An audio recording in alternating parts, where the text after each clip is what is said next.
Hello, and welcome to Ranking of Saturn, episode 54. Today we have 3 more games to play. 2 interesting ones, and 1 not so interesting one. Exactly what games I'm referencing and in what order, I'll leave you to decide.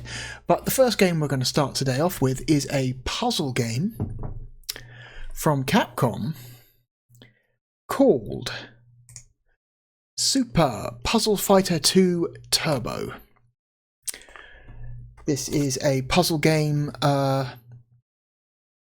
take on Capcom's fighting game franchises. Primarily Street Fighter and Darkstalkers. Despite the name, this is not a sequel. This is the only puzzle fighter game, or it's the first puzzle fighter game. But if there was a remaster of this for the 360 and PlayStation 3 called Super Puzzle Fighter 2 Turbo HD. But other than that, I don't believe there have been any other puzzle fighter games made. The game is already in the system, so let me get rid of this and turn on this and hit go. This game's neat. I'm not great at it, but I enjoy it.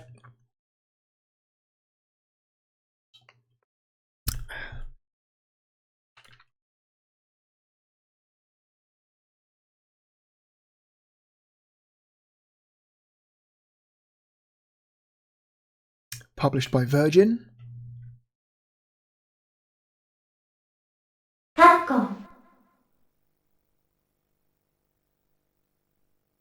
In many ways, the puzzle system in this game is very similar to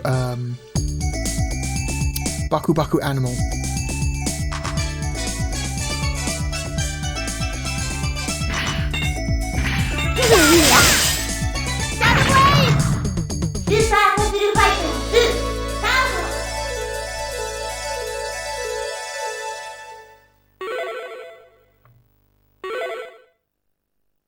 Okay. So, look at the options here. Tell you what, before we do anything, let's look at the training demo.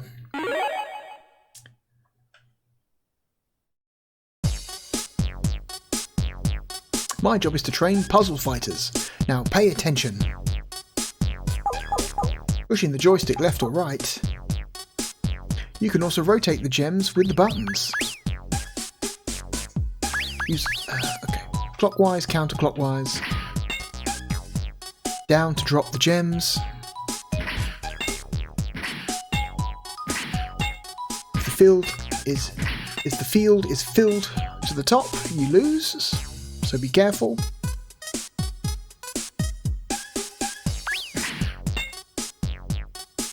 A normal gem and a crash gem of the same colour together, and they'll be destroyed. If 2 or more normal gems are put together, they can be destroyed at once. It's more powerful than destroying them separately. Yeah! 2 or more crash gems of a colour together and they'll be destroyed. Okay. Creating power gems. Forming gems of the same colour into a square shape. Those normal gems will merge into a power gem. Yes, I rock. The power gem possesses great attacking power. You can make the power gem as big as you want.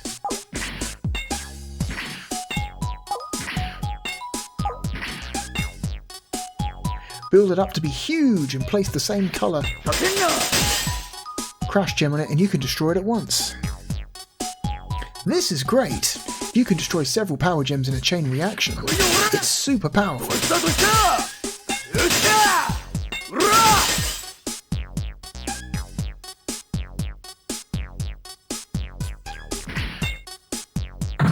Okay, counter gems. These are the counter gems. Use them to attack. Destroy your gems and you will send counter gems to the opponent. The counter gem is destroyed if a gem next to it is destroyed.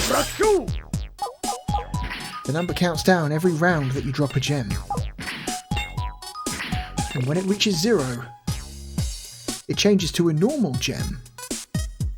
If the counter gems form a square when they change, they will turn into a power gem.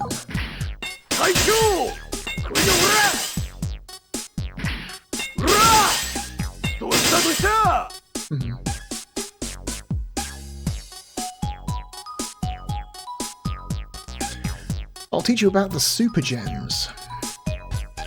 Shining gem is the super gem.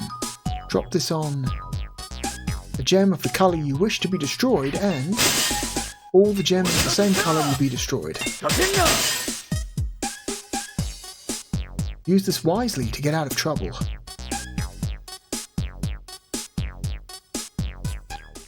Okay.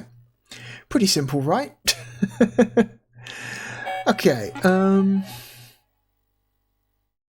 so I mentioned before, I kind of suck at this game, so I'm going to put the difficulty down. Controls real easy. A, turn left. B, turn right. C, taunt. You can taunt once per round. As far as I can tell, taunting doesn't actually do anything. Okay. Go for a standard arcade mode.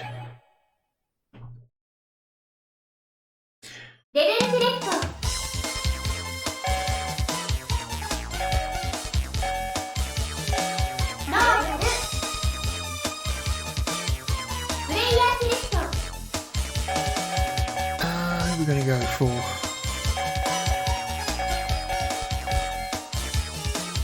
use standard Ryu.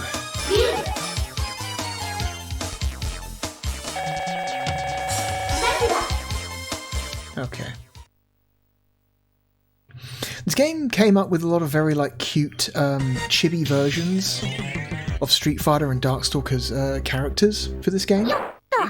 Ready? Fight! And they look great. They're very charming.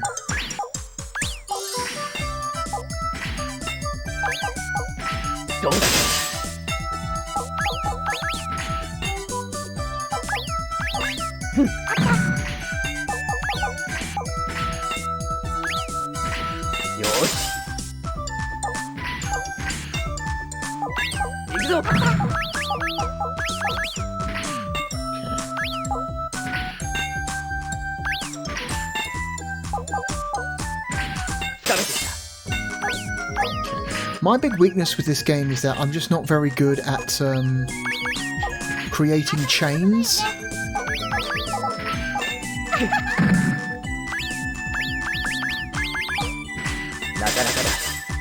Because the way you win the harder difficulties is to just have lots and lots of chain reactions of gems blowing up, and I just cannot form decent chains to save my life.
Take it.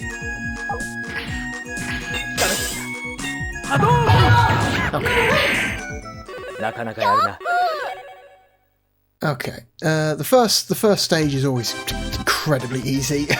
This game gets extremely brutal later on. There are later stages to this game where you feel like you can't do anything. You just get taken apart very quickly.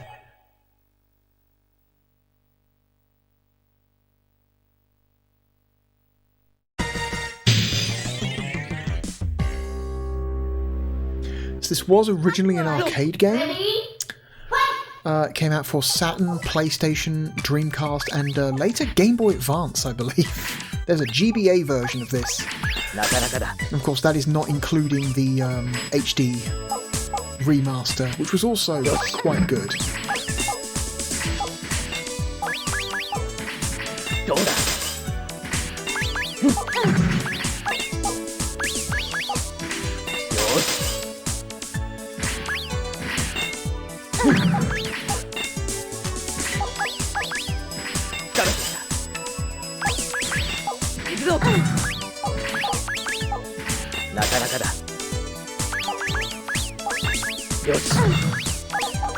If I want to get anywhere, I need to start forming power gems, because that's the most effective way to do damage.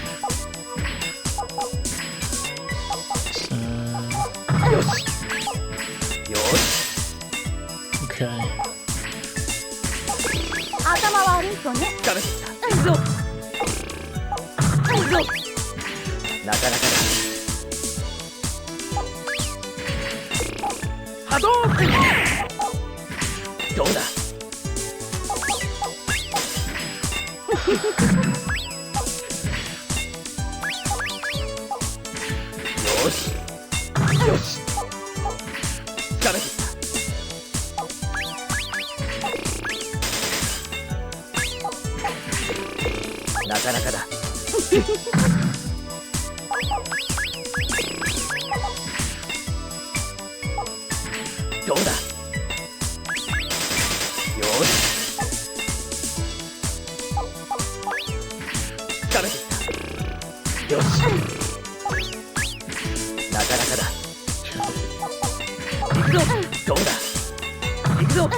Again, stage 2, not that difficult.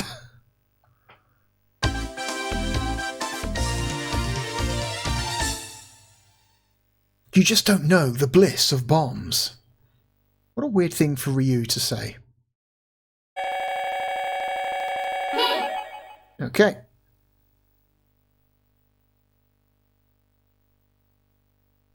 Third stage, I think, is when it starts getting a little bit hard.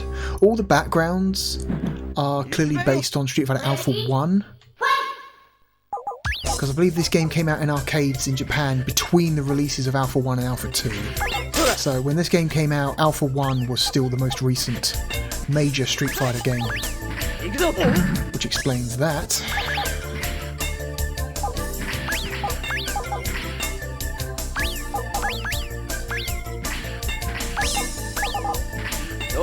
Get out of here.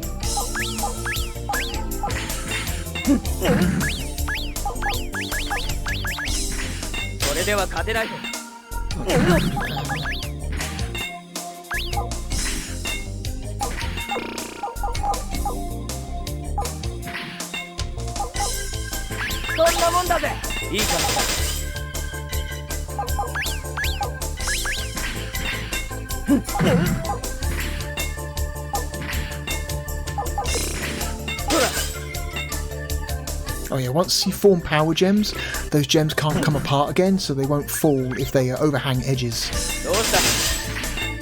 Which is quite good.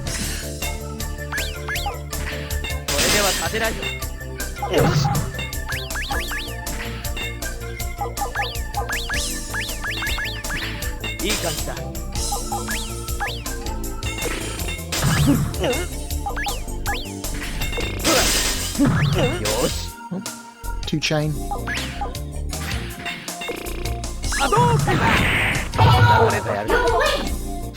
Also, I like that when you achieve chains or destroying large groups of gems, your character will perform little attack animations in the middle of the screen against the other chibi character. That's a nice little touch to the presentation.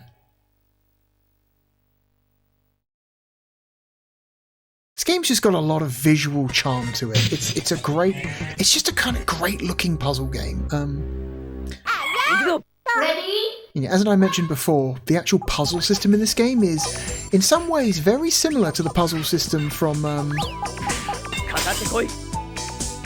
Baku Baku. In that game, Baku Baku, basically you're laying down, instead of gems, you're laying down groups, large groups of different types of food, and then instead of crash gems, you're laying activation pieces that are animal heads, and you've got to match the correct animal head with the correct type of food.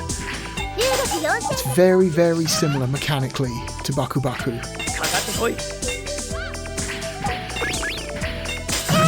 But I think this is a slightly more refined and therefore better implementation of this idea.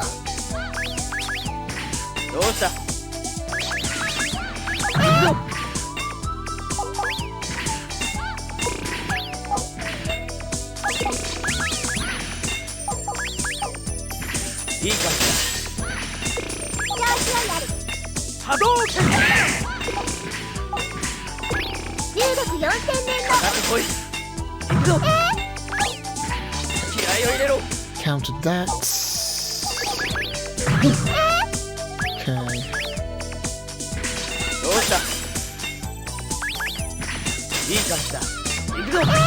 She's got all crash gems and nothing else now. Give me some real gems, please.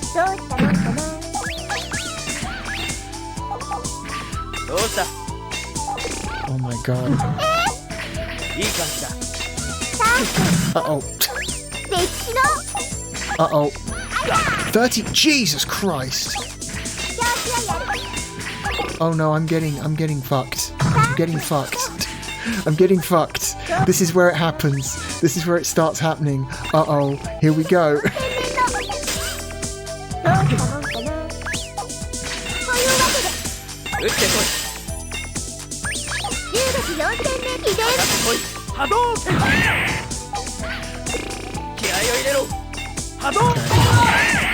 What a comeback.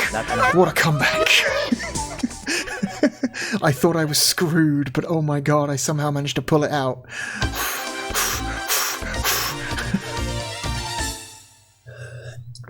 That's one of the good things about this puzzle games. It's the way it handles combos and counter gems. It's very easy to have like very, very hard swings like that,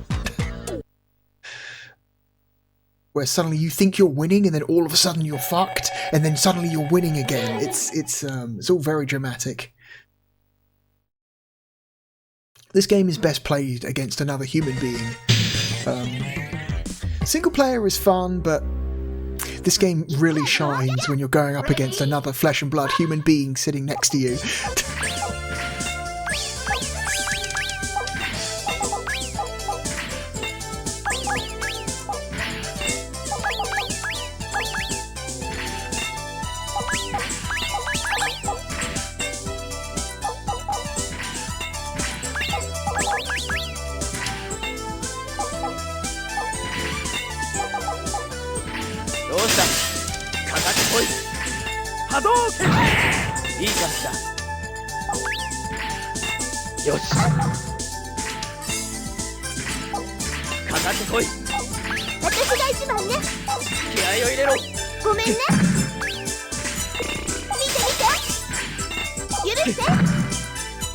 Oh, I see.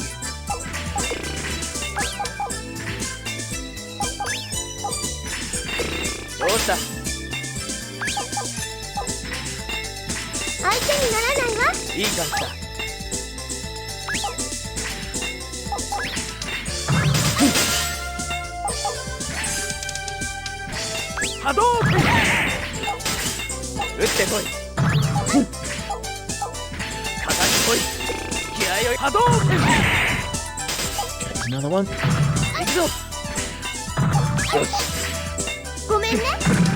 Okay, I feel like I've got a bunch of bullshit coming my way. Uh-oh.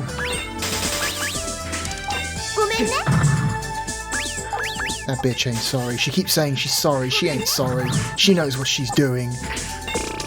だ。波動拳。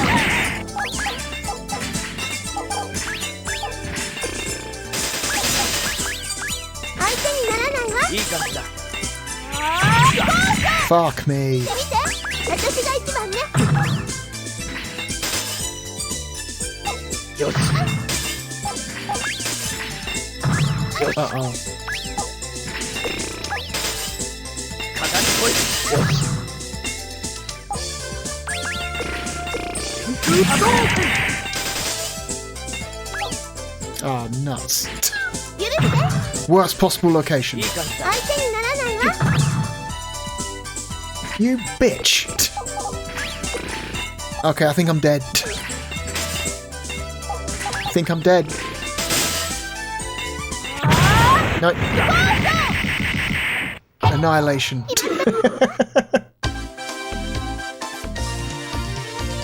I'm too smart to fall for your stupid patterns. Wow, that's mean. Continue. Let's try again. プレイヤーセレクト。 Should we play as someone else? Let's go Felicia, why not?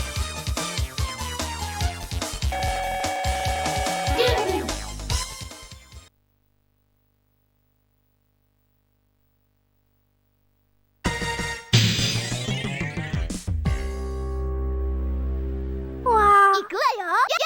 Ready? Fight!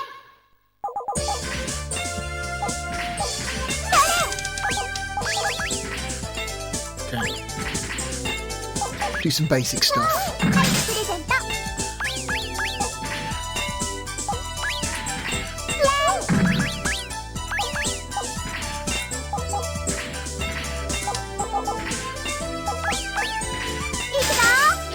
Real basic stuff.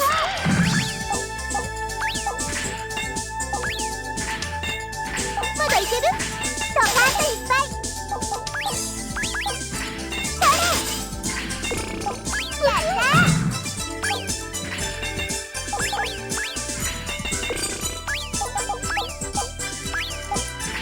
い、プレゼント。いくぞ！感激！ドカンといっぱい。やった！それ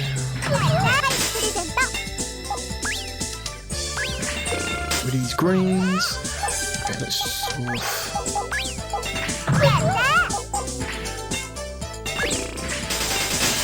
Just build some stuff.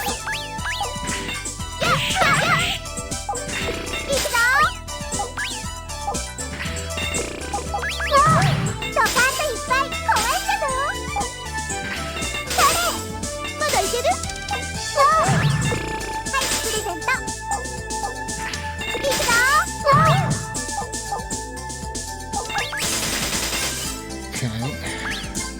Uh-oh. Uh-oh, got a big one coming. Jesus.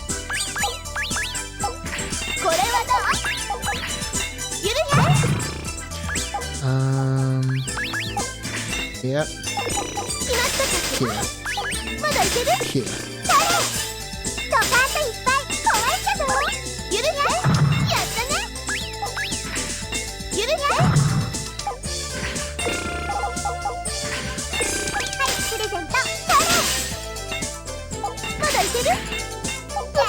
Would like some reds, please. Thank you. Fuck. God damn it. Greens. Get out of here.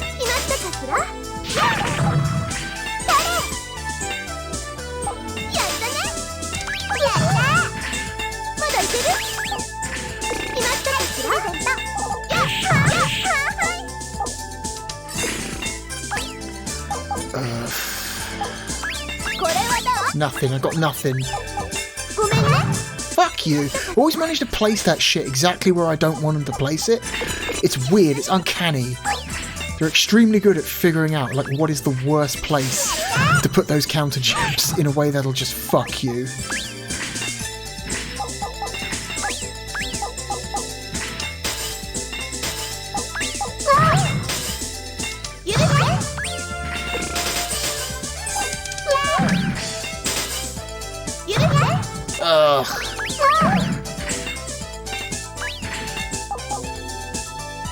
Really like a yellow one, please.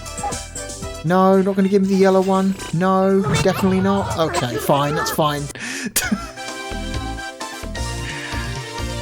What would be really useful if this game had the ability to hold a piece back, like modern Tetris? Because modern versions of Tetris allow you to hold a piece back as like a reserve, in case you're in a situation where you really need a piece like that. I think this game could be improved with the implementation of a similar feature.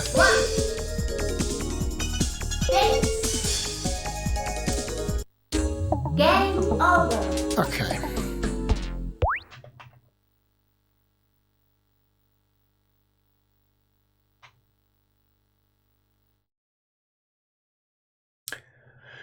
Okay, let's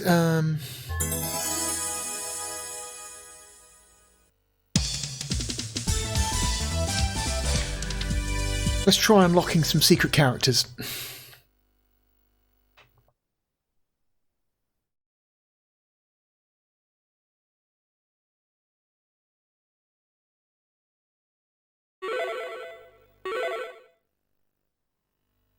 So apparently, if we go to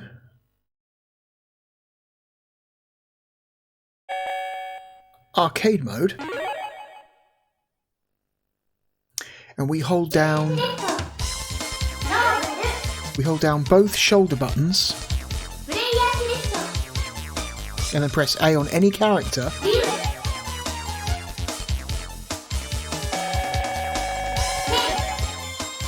no? That's what it says. Hold L plus R and press A, B or Y at the character select screen. No, that didn't work. Okay, that didn't work. Let's try another one.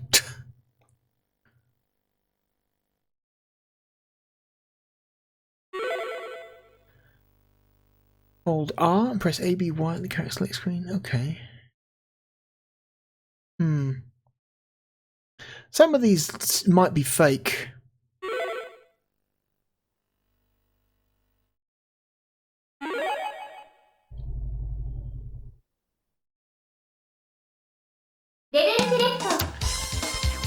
Let's try a character called Anita. Highlight Morrigan. Hang on. Okay, highlight Morrigan, then hold Start, and highlight Donovan, and then press A.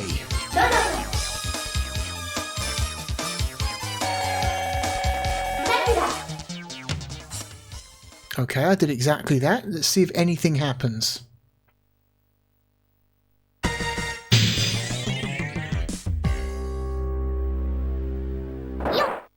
Oh yeah, I'm just playing as Donovan's little adopted child friend who hangs out in the background whenever you play as or fight Donovan in Darkstalkers. Okay, so that one worked. Does she have any animations though?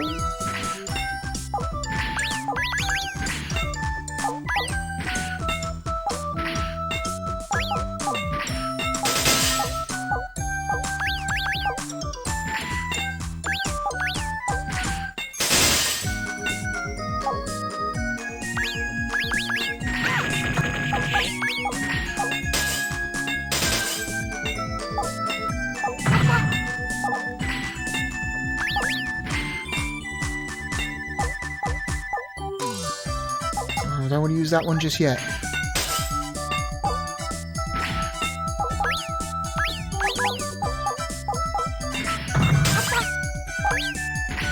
Oh, here we go. Check this out.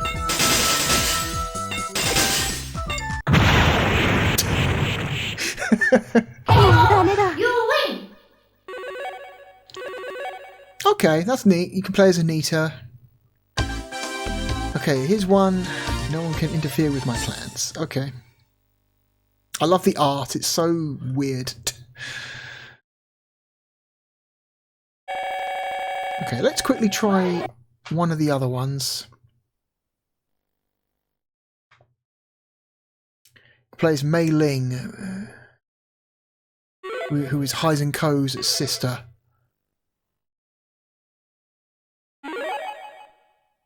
Okay, highlight Morrigan. Hold start, then highlight Heisenko.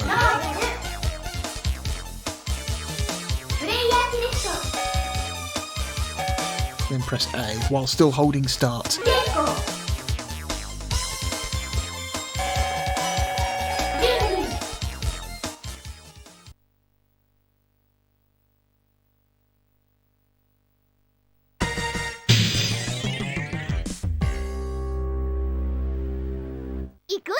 Oh, it's literally the seal on Heisenko's hat, which is the physical embodiment of her sister's ghost. Is a seal. Okay, that's pretty funny. Okay, this is real silly.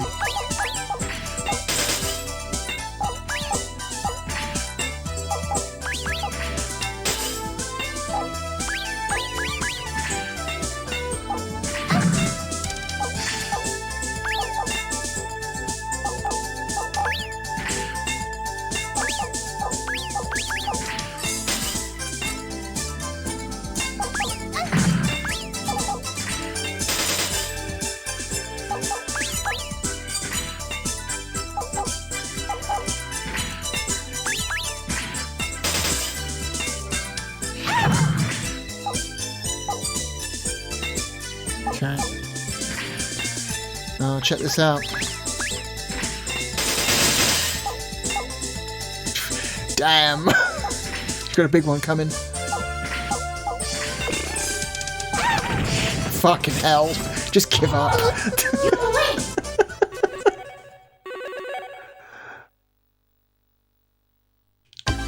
Alright, that's real silly. Okay, so Anita and Mei Ling work, but apparently the Dan and Develop ones don't work. Oh well, that's a shame. Let's play one more round and then we'll rank. I think I've played enough of this to rank. This game's fun. This game's colourful and charming and well designed and fun and has good production values. Basically a typical Capcom game from this era. No surprises there.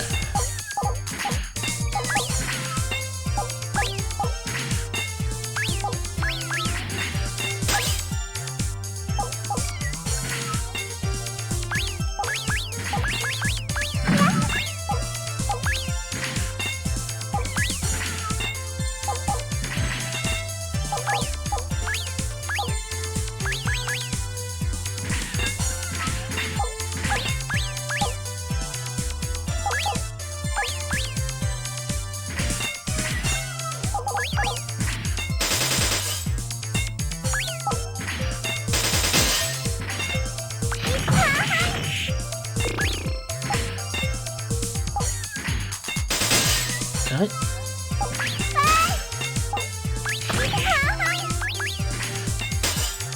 Ugh.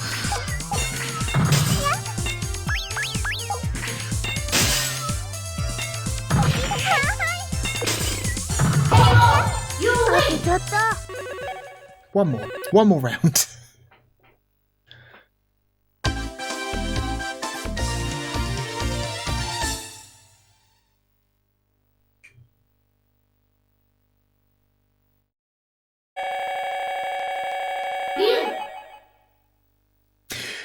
They would eventually go on to use these chibi versions of these characters in a actual fighting game, due to the popularity of them in this game. That game is what's it? Is it Pocket Fighter? There's a charming little fighting game called Pocket Fighter, which makes use of these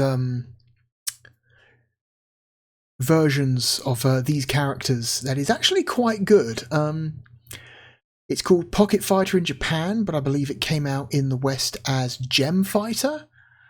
Also, I really dig this background that appears to be a combination of Ryu's Street Fighter Alpha 1 background, but with a bunch of Darkstalkers shit thrown on top of it.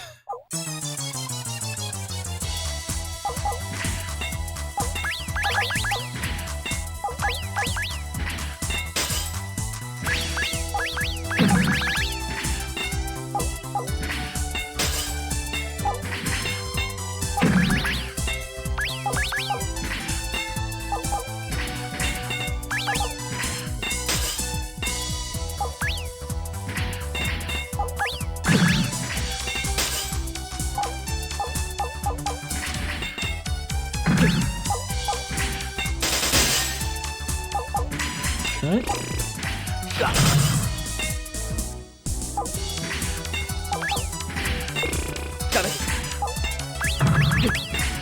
That's fine.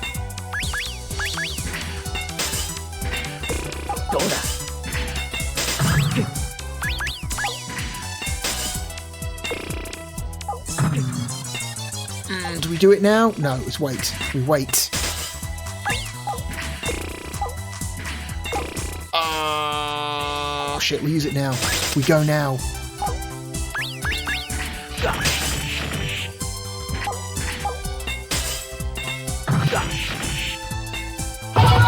You win! This game's fun. I wish I was better at it. Although it is a lot more fun with an actual human opponent other than just the computer. Cool game. I like Super Puzzle Fighter 2 Turbo. It is neat and charming and cool, and they should make another one. They should make a new one. Although I don't know how much appetite Capcom has for putting out puzzle games these days. I think they're all in on the action and horror game market. Really? Mostly these days? Anyway. Where are we going to put Super Puzzle Fighter 2 Turbo?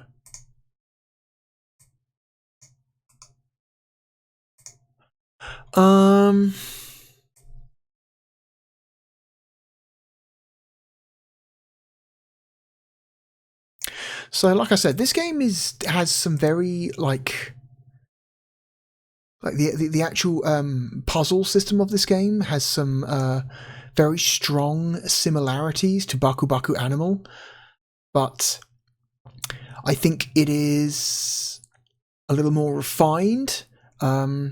Also, I think I just massively prefer the presentation of Puzzle Fighter over Baku Baku.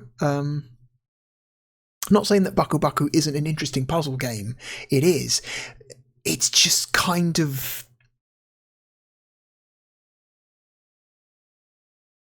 I don't know. It's kind of low rent, if you know what I mean. It's like... doesn't quite have the presentation and production value of Capcom's take.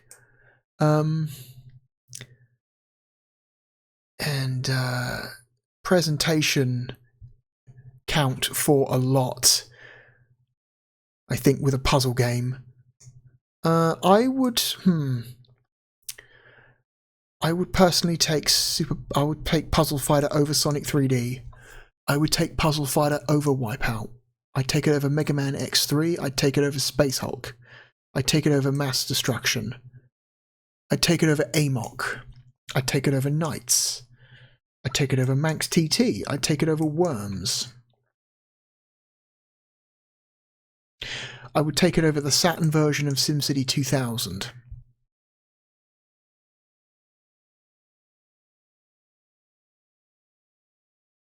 I'd take it over Virtua Fighter Kids. I'd take it over... in the context of the Sega Saturn, I would take it over the Sega Saturn version of Soviet Strike. I would take it over Sega Ages. Is it a better puzzle game than Buster Move 2 Arcade Edition?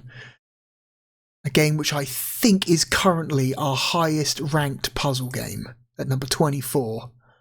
Pretty sure it's our highest ranked puzzle game. Yes, it is currently our highest ranked puzzle game.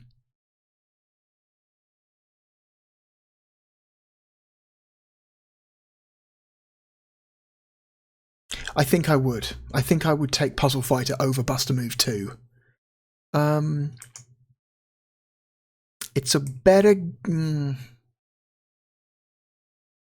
Yes, it is. It's a better game than Theme Park. Okay, but now it actually... Now it's actually got some competition. Okay, Alright, let's come at it from the other direction. Story of Thor 2 is a better game.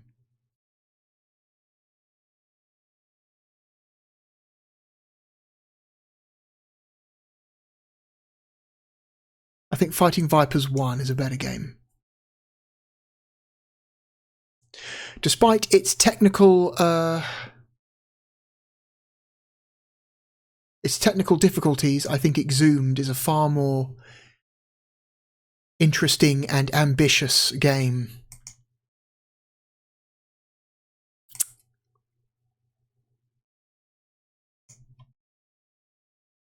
Okay. Somewhere between Command & Conquer and Street Fighter Alpha 1.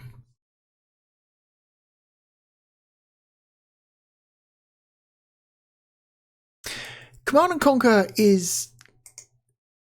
The console experience of Command & Conquer is maybe not the best way to play this game, but it works well enough.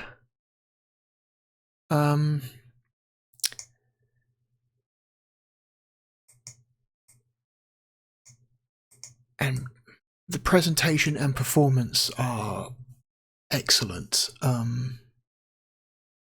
So I would take Command & Conquer over Puzzle Fighter.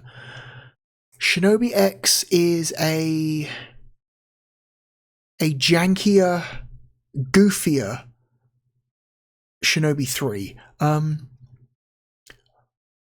But it's a type of jank and goofiness that I'm really into.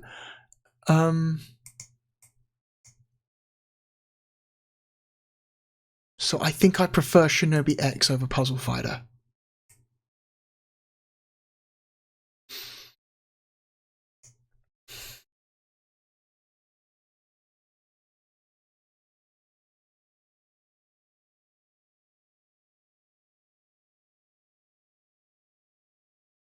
I think Darius Gaiden is a better game.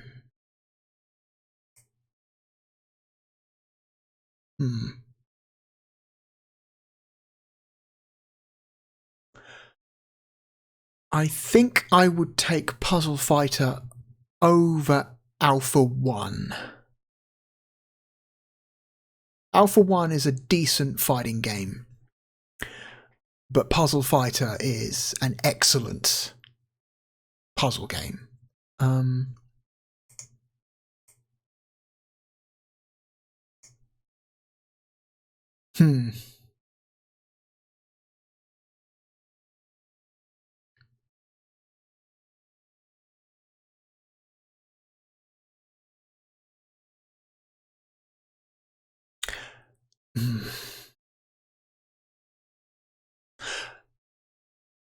I might take Puzzle Fighter over Virtua Cop 1. Yeah, I think I would. Also Parodius.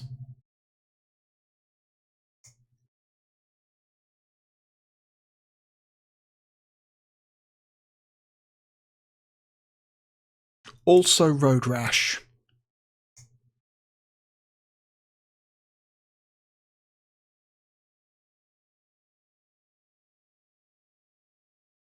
Virtua Cop 2 is a fantastic light gun game.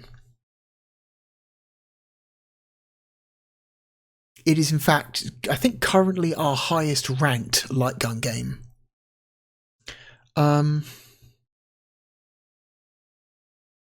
But it is a light gun game, and therefore has all the drawbacks of a light gun game.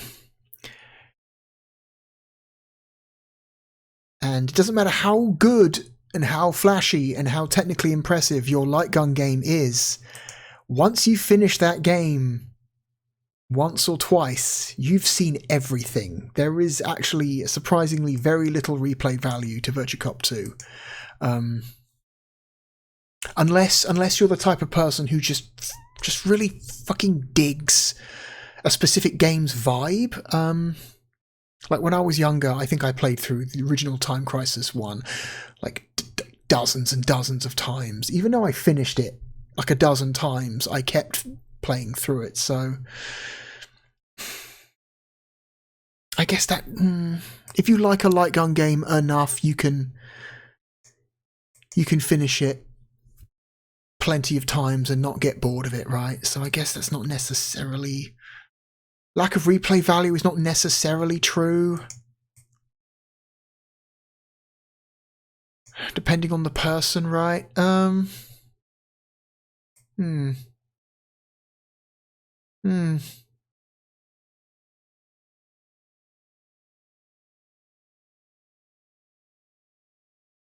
me think on that one.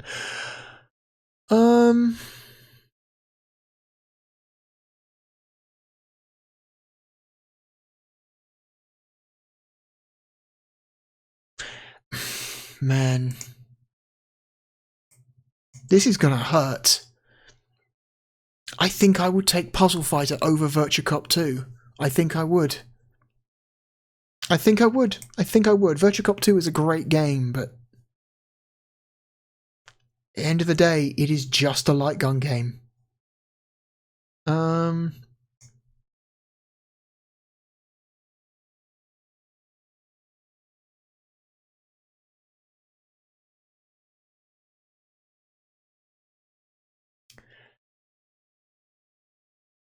Galaxy Fight is not the most technically impressive fighting game, or maybe not the most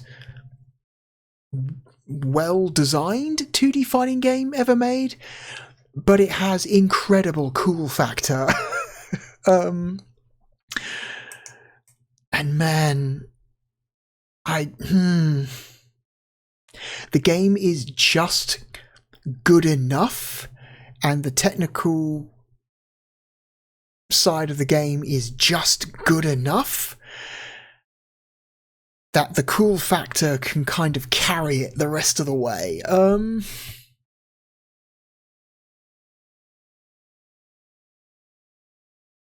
I don't think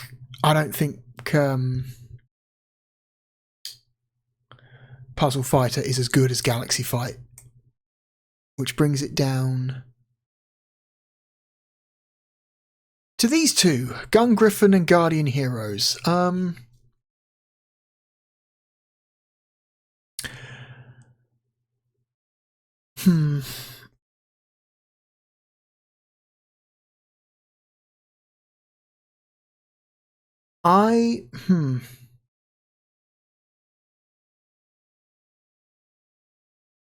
just noticed we have 3 games here, all beginning with G. Galaxy Fight, Gun Griffin, and Guardian Heroes, all right next to each other on a system that doesn't actually have that very many games beginning with G. Huh. I think there's only 4 games on the whole platform that begin with G, so it's funny that 3 of them would end up grouped together like this. Gun Griffin is like in a somewhat similar situation to Galaxy Fight, in the fact that it has a lot of cool factor, like a lot of cool factor.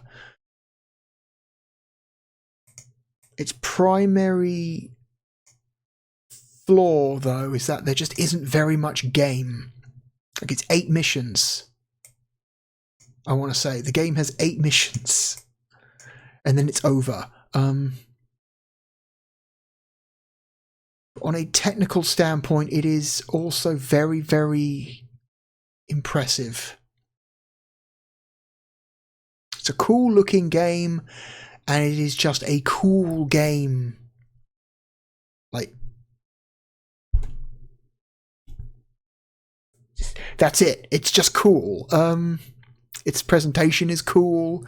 Its concepts are cool. And it's got the tech to back it up. Its only real downside is its general lack of content. I think I would take Gun Griffin over Puzzle Fighter, which means it's down to Guardian Heroes. Boy, I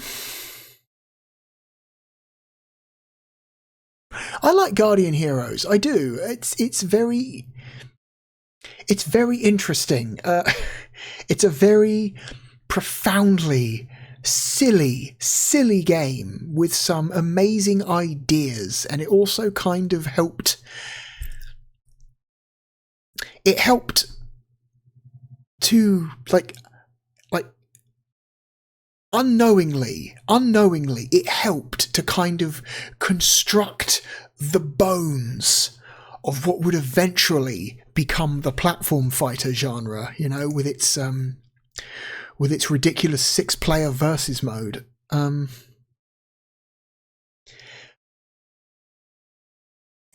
But the gameplay is kind of a don't get me wrong, it's impressive, but it's a clusterfuck. It is. The main campaign of Guardian Heroes is just a series of clusterfucks, just insane, chaotic encounters that just never quite seem to go to plan the way you envision. You know, the way you envision them going, something always goes wrong. Some enemy always manages to blindside you with a lucky hit that then throws the fight into complete chaos. It is also the bosses in this game just straight up suck. I'm sorry, the bosses in Guardian Heroes suck. They are badly designed. But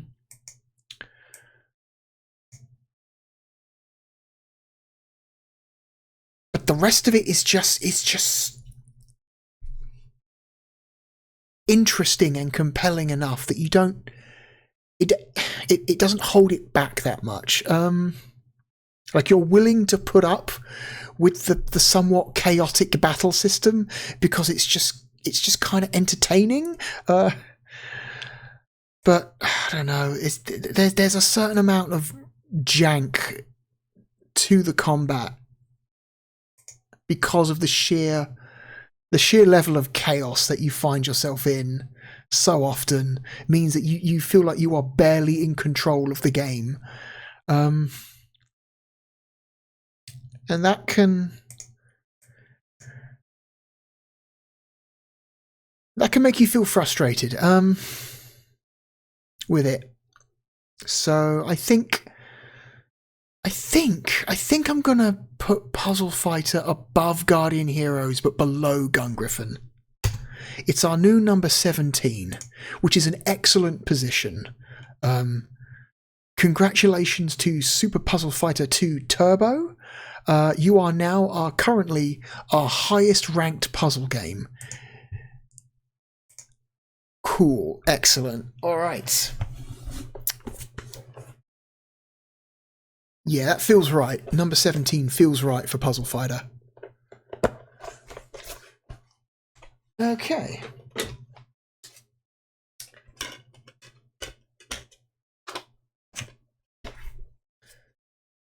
Oh, I can't close the box. There we go. Okay, next game. Our next game is a well. Speaking of beat 'em ups.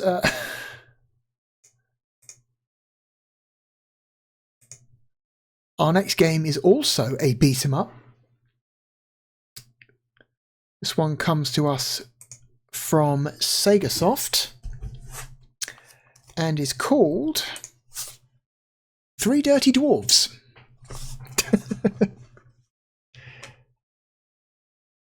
Funny story. Well, I guess not actually that funny. Three Dirty Dwarves was actually the last Sega Saturn game I bought to complete my European collection, which is weird because Three Dirty Dwarves is not considered rare. Like it's, I guess at most you would consider it uncommon, but not rare, you know? So the fact that it ended up being the final game to complete my collection is a little bit odd. I can't really give you a good explanation as to why it was my final game. It just kind of turned out that way.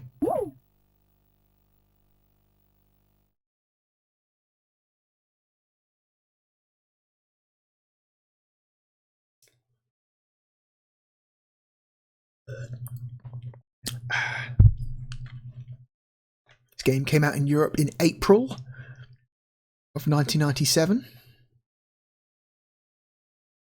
It's Appaloosa. Sega Soft and Appaloosa.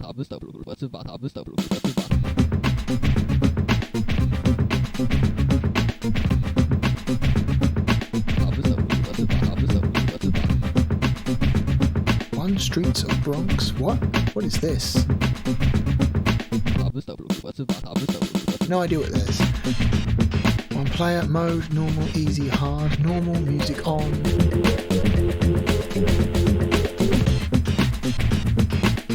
I believe this game was a Saturn console exclusive. I think it did eventually get a PC port.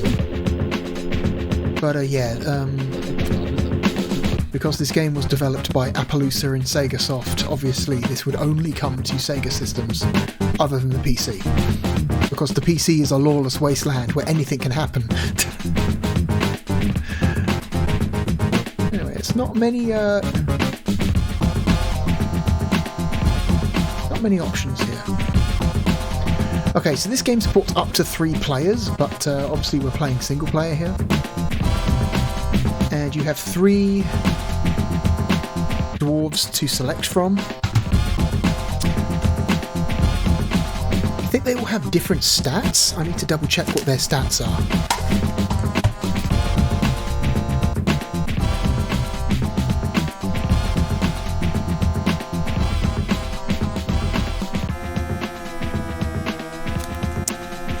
Let's have a look.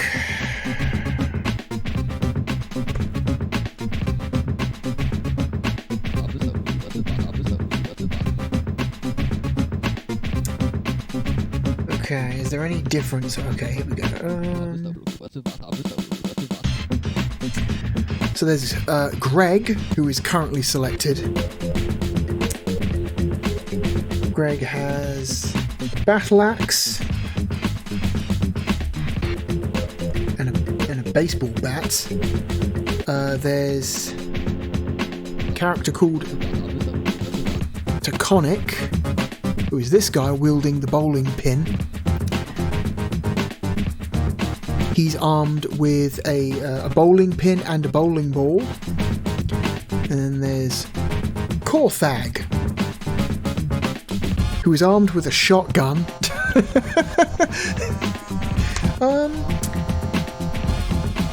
How about we go with the shotgun dwarf? The shotgun seems like a better weapon than a bowling pin or a baseball bat. How about that? How about that?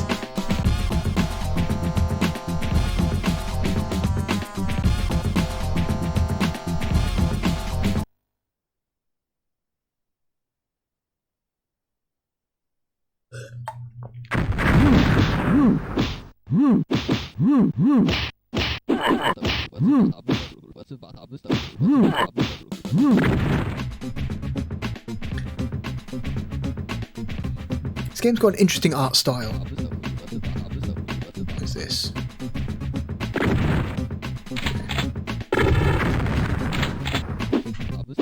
Okay, so I can shoot the gun with the A button, hit guys with the gun with the B button, C is jump. Okay, you can change planes with up and down on the D-pad. Oh, you can actually, by using the shoulder buttons, you can actually swap out what dwarf you're actually using, which is a cool idea. So you can actually make use of all 3 sets of abilities, even in single player, which is neat. Whoa.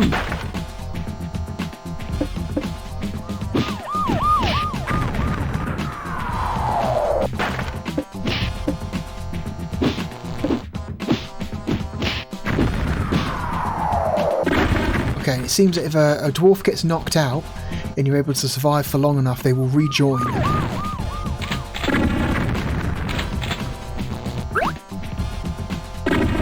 Which is interesting. Instead of using a typical health bar style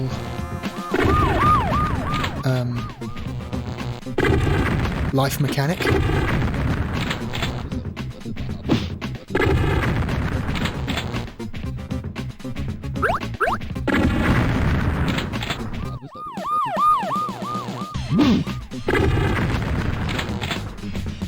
Uh-oh.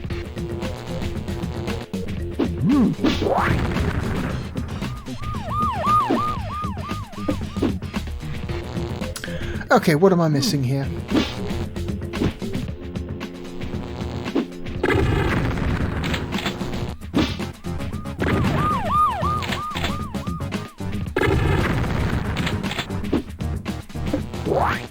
Okay, we've got to come down here, that's why.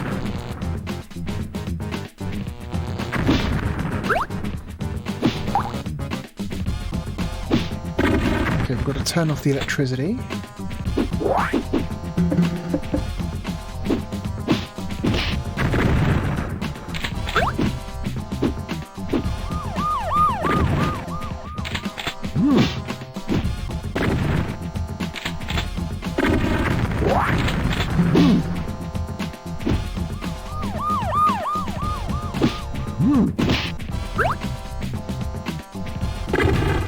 We appear to be collecting something in the top right, and I'm not sure what it is.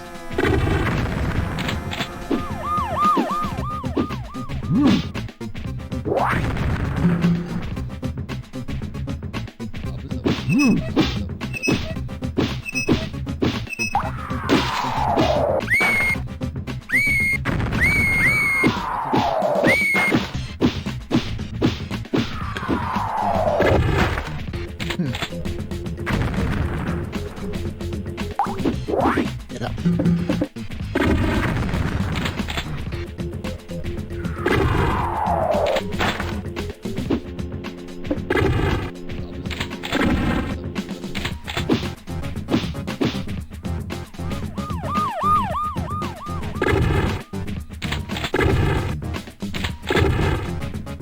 Okay. I can force the truck back by attacking it.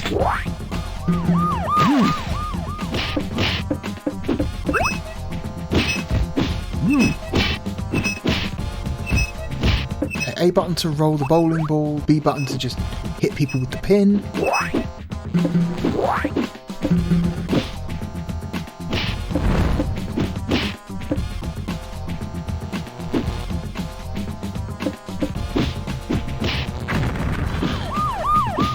Let's try this guy. Okay, so he's got like a ranged attack, he hits a ball out, and then he just hits. Gotcha.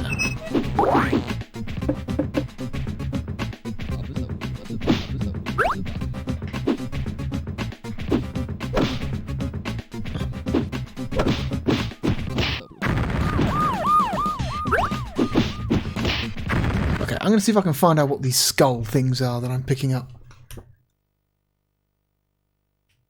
Because I don't remember. Okay, X and Y are power attack. X is power attack 1, uses 1 skull. Y is power attack 2, uses 2 skulls. And Z is morph dwarf, uses 3 power skulls.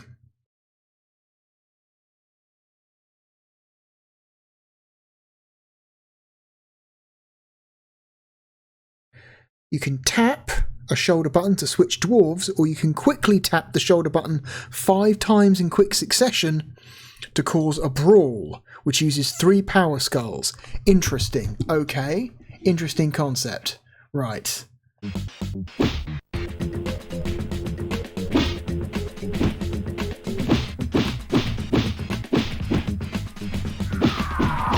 Run. Crap.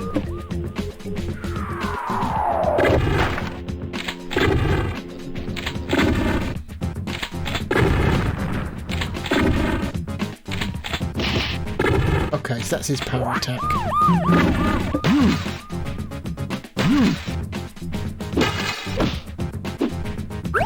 Okay. Both of them are out of action.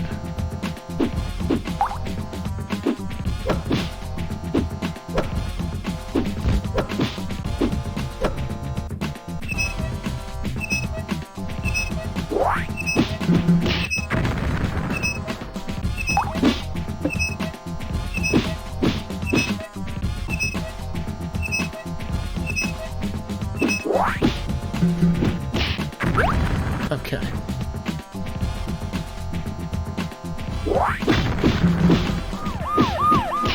Okay, here they come.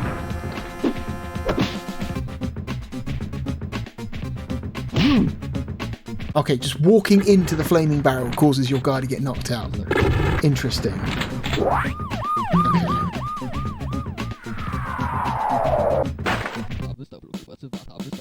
Okay, we've got more flying appliances that knock you out.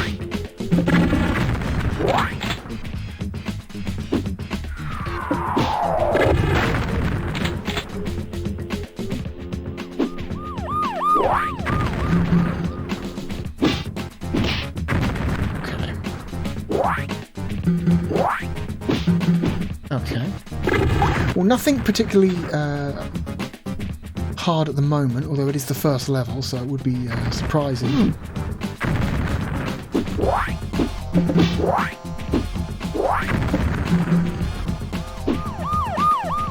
What's this? No, that's the same. Okay. What's down here? Okay. It seems like the end of the level. 6.08. What does that mean? What is 6.08? Is that like a rank? Is that like a score? Like what is that?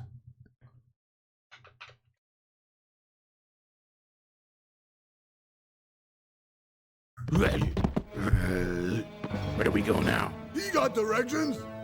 He does, huh? Get map. Uh-oh.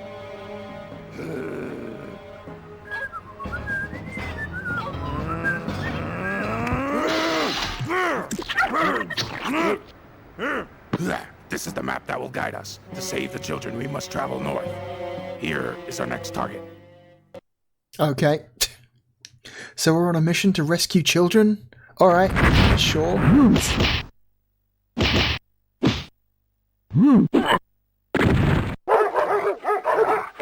Okay. Oh, look at this.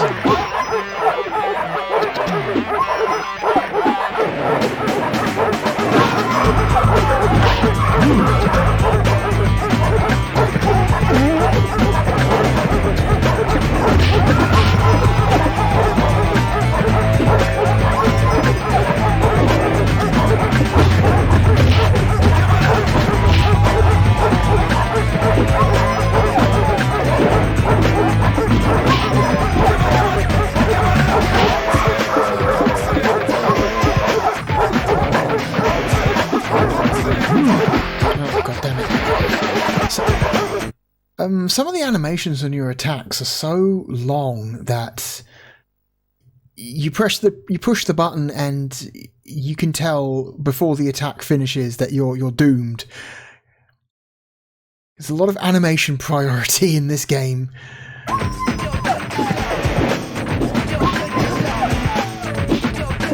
Get up. Okay, that's interesting. You can smack guys to wake them up.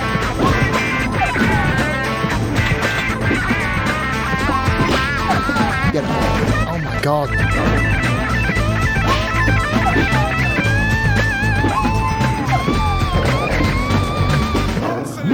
Oh my god. Okay, can we do something with this plane engine?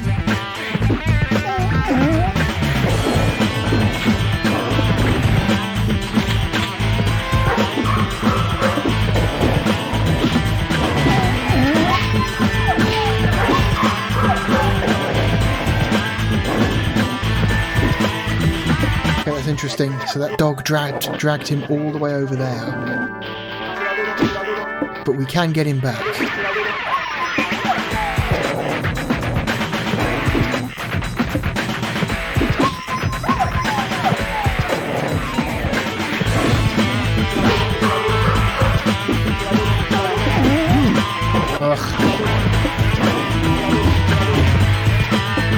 So we hit this pile of tyres and we can make a tyre fly out. Is that a mechanic? Are we supposed to be doing something with that?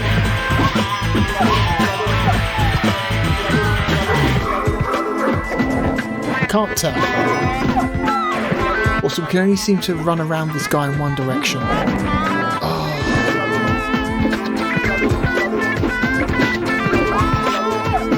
Fuck off.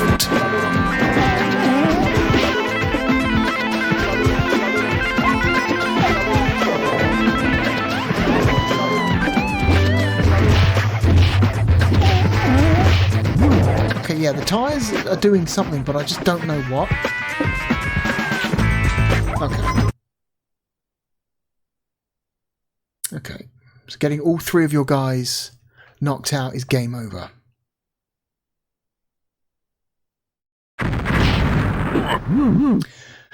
Alright, so what am I doing? What are we supposed to do? We hit the tyres, but the tyres don't...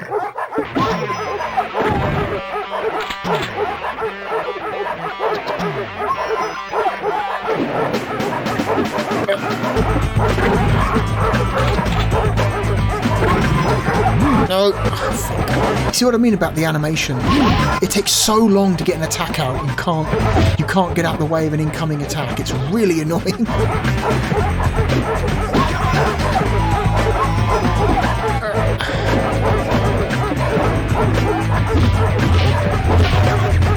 Yeah, that doesn't seem to be that useful.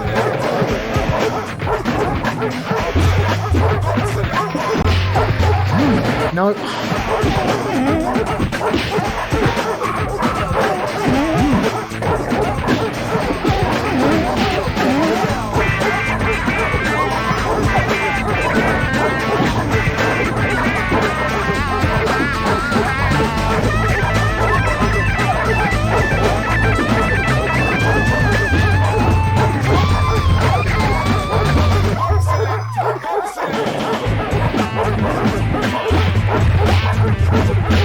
Okay, that doesn't seem to actually be useful in any way.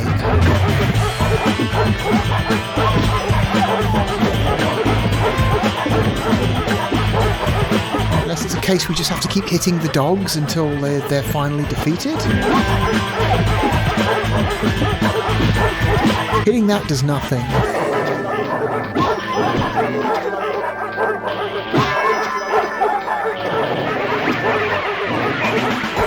Also, I'm not sure I like the idea of a beat-em-up boss fight where the main mechanic appears to be hitting dogs. That doesn't feel good.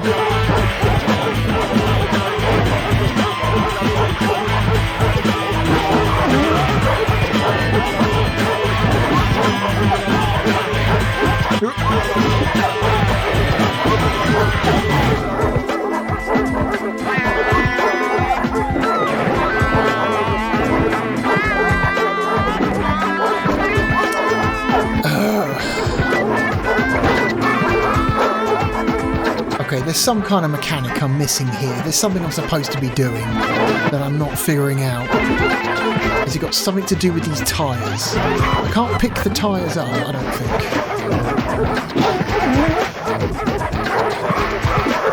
No! Oh, fucking the dogs, they land on you when you can't get out the fucking way fast enough.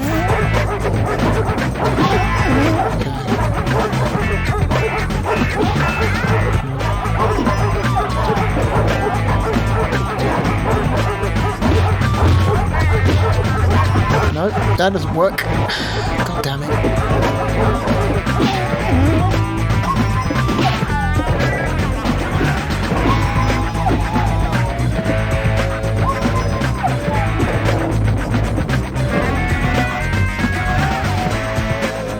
Maybe you just got to avoid the dogs for long enough until he's gotten rid of all the dogs from his body, maybe?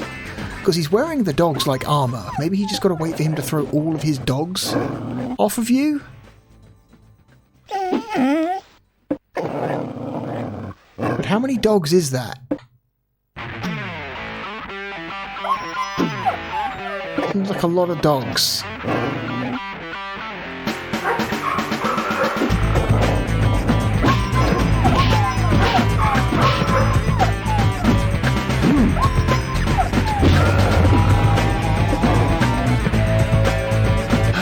Hang on, maybe the manual says something about this.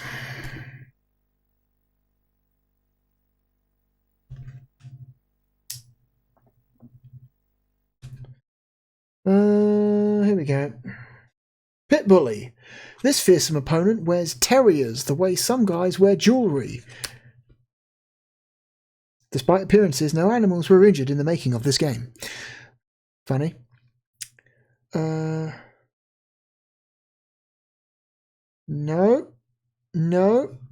It's no hints. No hints as to how to actually deal with this guy. Cool, great, excellent.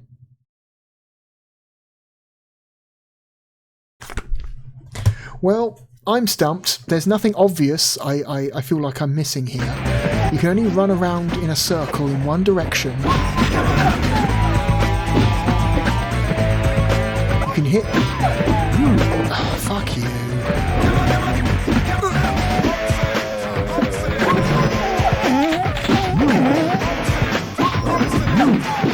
Fuck off. You only run around the circle in one direction. Hitting the tyres causes the tyre to fall out. Fuck you.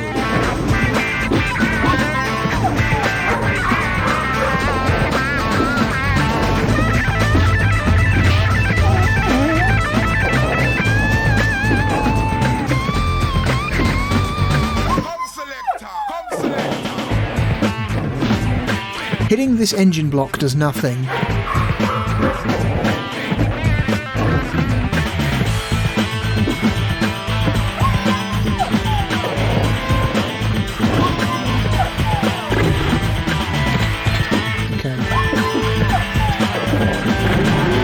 Okay, alright, okay, I think I figured it out.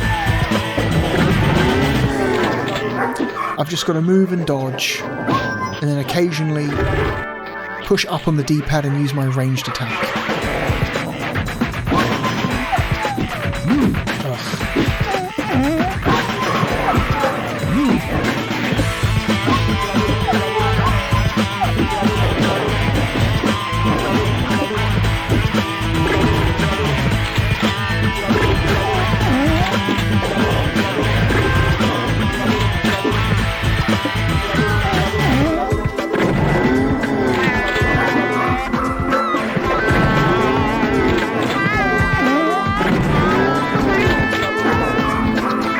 Keep avoiding dogs.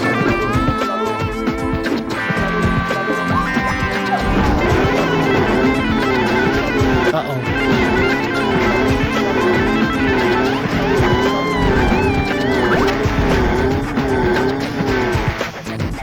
Okay. The solution was simpler than I thought. I was overthinking the problem. I thought it had something to do with the tires. But no, we just have to push up on the D-pad and use the ranged attack. Okay. 5.13. I'm guessing that is some kind of efficiency score, right? Probably out of 10, I'm guessing.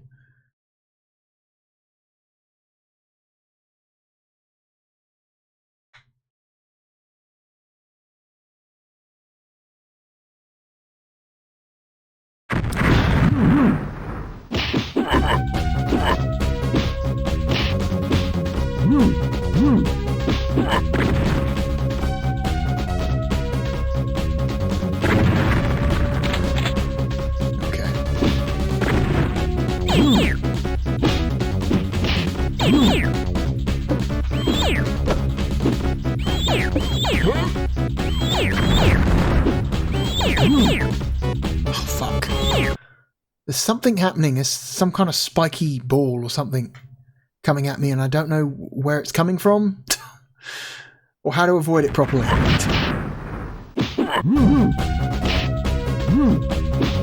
It's annoying.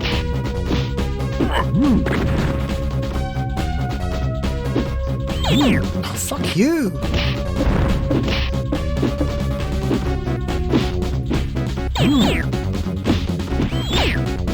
Get off!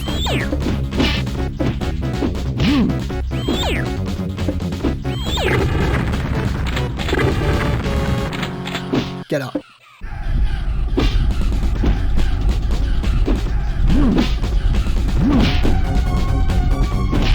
Oh, look at this. This is neat. Look at this.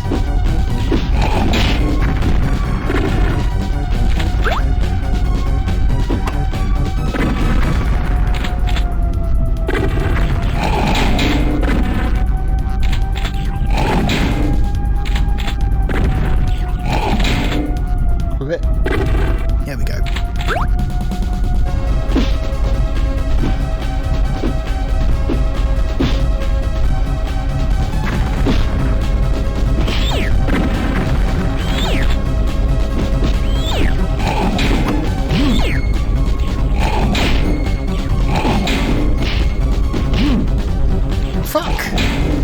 Okay, cool, great. Kind of sucks that you go down in just one hit, though. That does seem to be a bit unusual.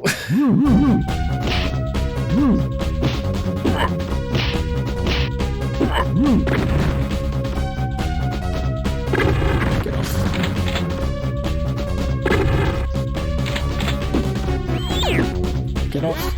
Get off. God, it interrupts you and everything.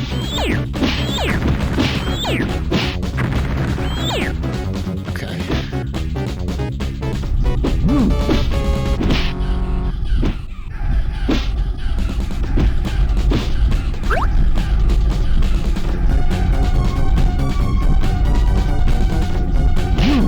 Fuck.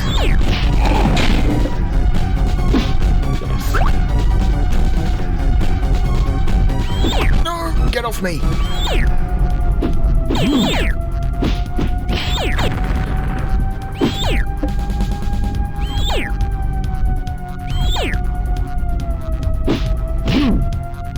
God damn it. No! Get up. Okay. Let's go back.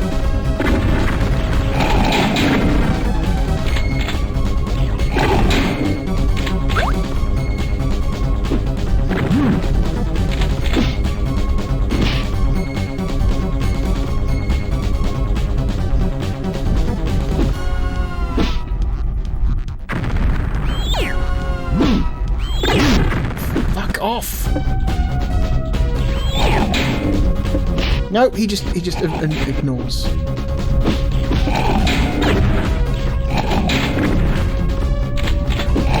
Get off.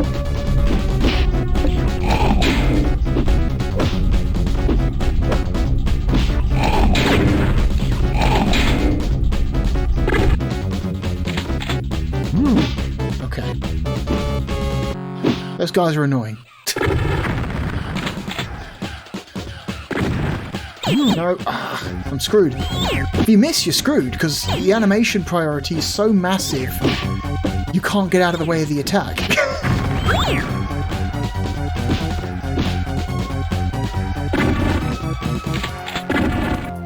Get off.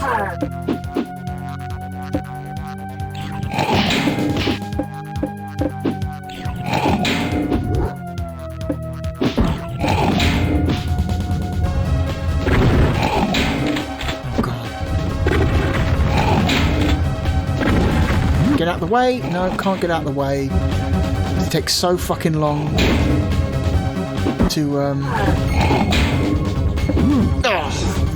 it takes so long to fucking reload his shotgun. You can't get out of the way if you miss. Oh, this level's annoying.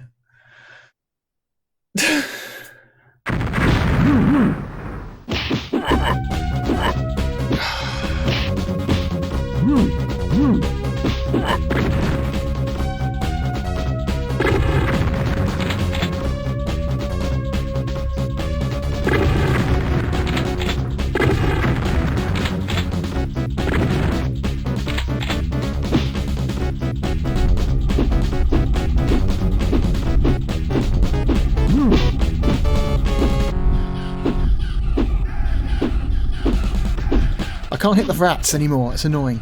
Okay.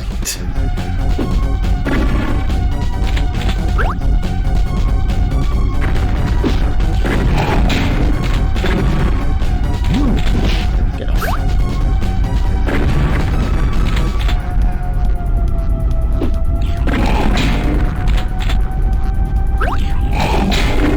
Okay. Deal with these guys.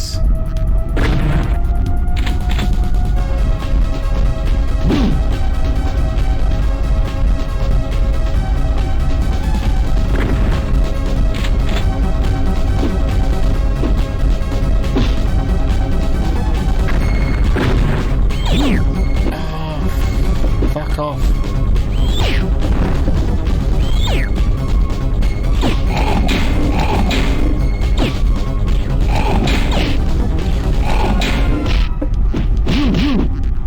Oh good, another one.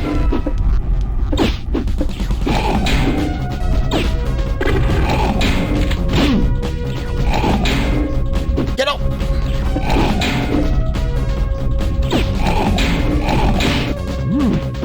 Okay.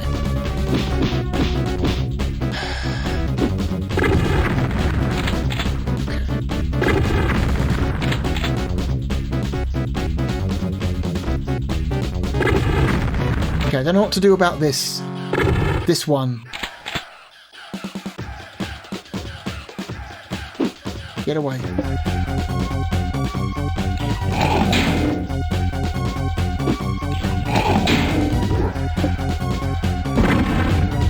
Okay, that thing is annoying as fuck.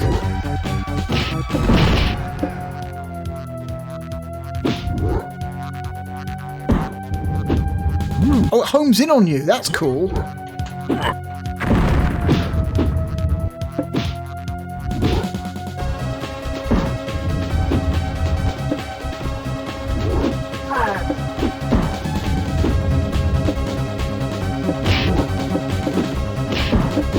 Oh, fuck off.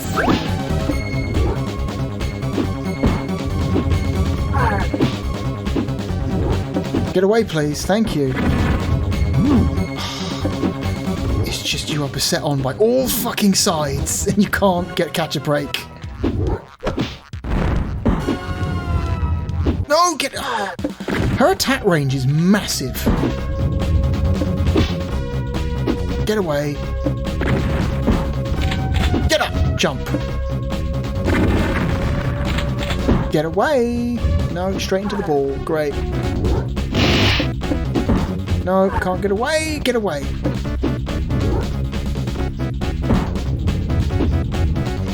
No, I'm fucked.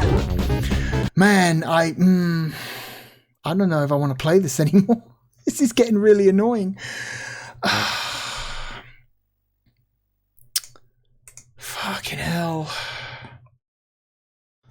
Can we skip this level?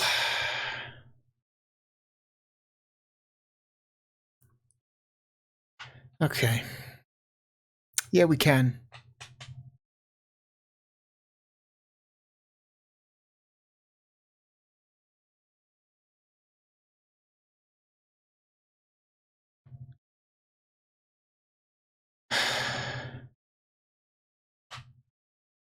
Here we go.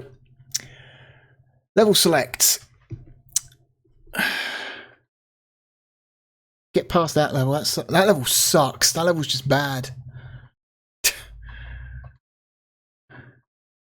Hang on. Okay. Mosholu. Mosholu? What? That's not a word. Mosh. Oh.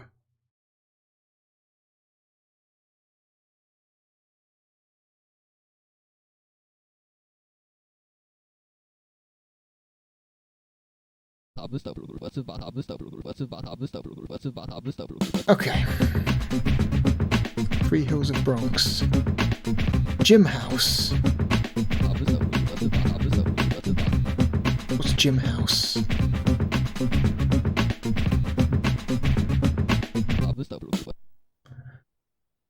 Okay.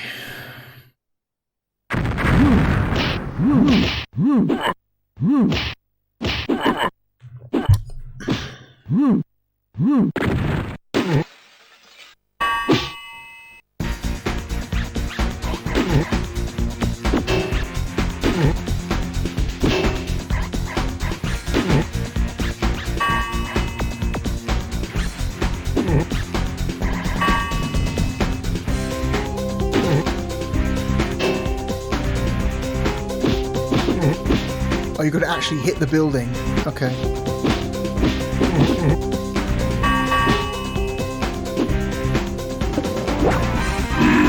Oh god.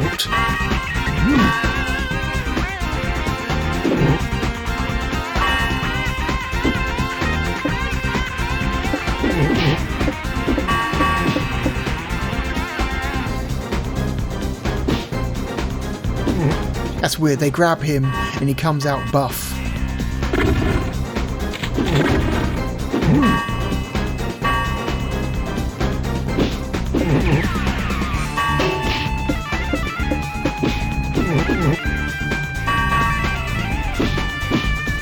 Just gonna destroy the building. Okay. Interesting. Interesting idea, I guess. Oh god. It's doing stuff. What is it doing?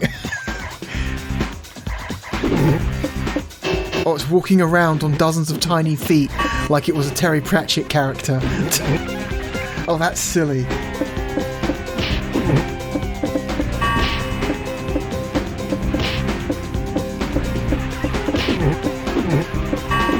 Oh, that's silly. See, this is a neat idea. This is an interesting idea. I like this.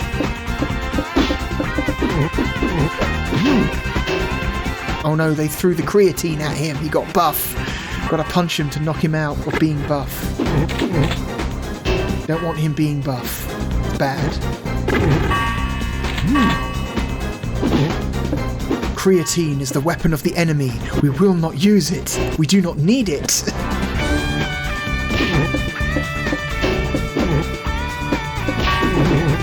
Oh god. Run away.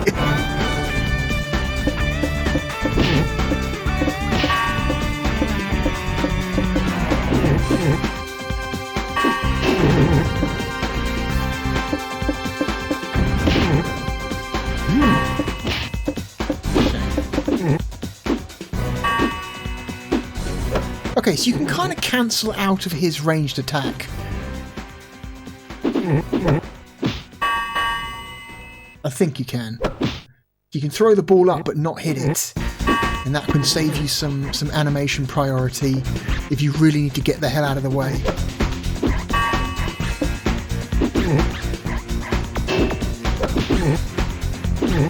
Oh god.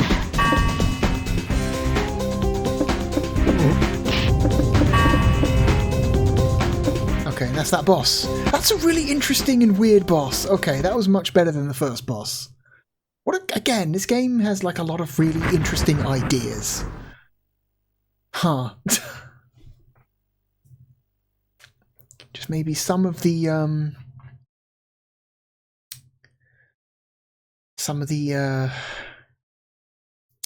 individual parts of the level design is a little bit frustrating.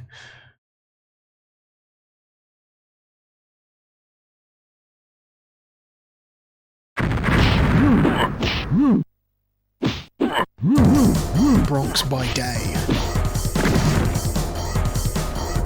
What's this?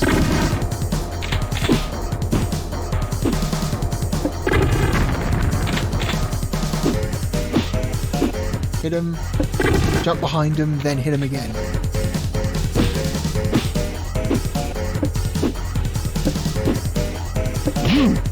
Oh, interesting.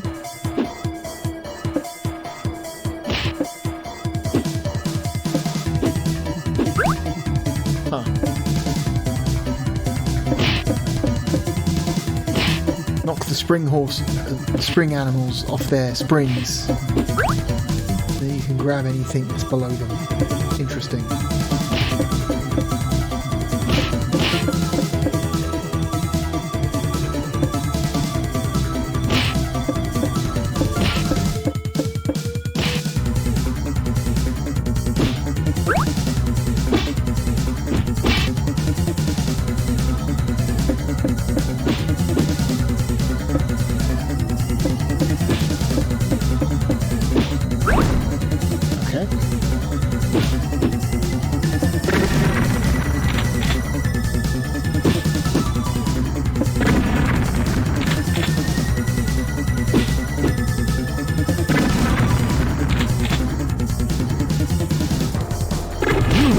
God.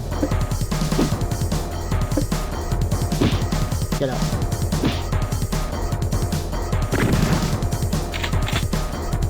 Okay, can't actually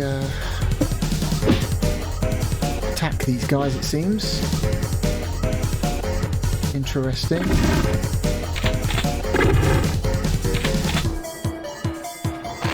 Crap. Got too close.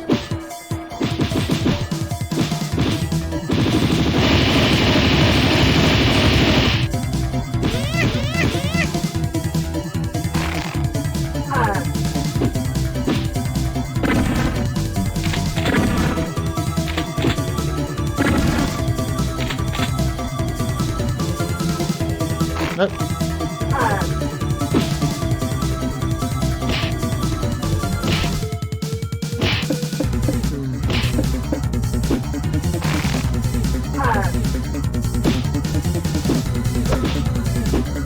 Okay, so he seems to just be blocking most of this. Is there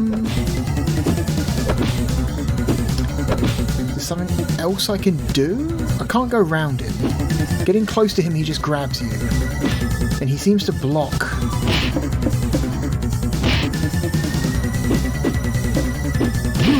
Nope.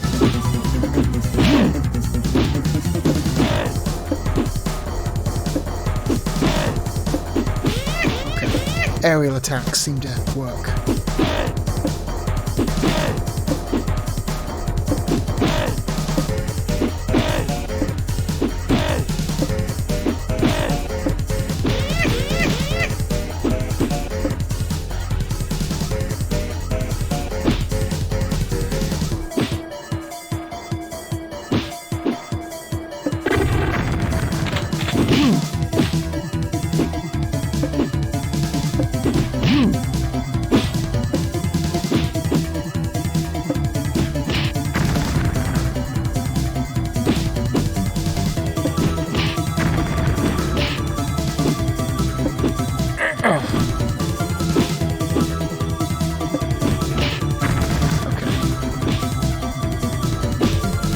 Uh-oh.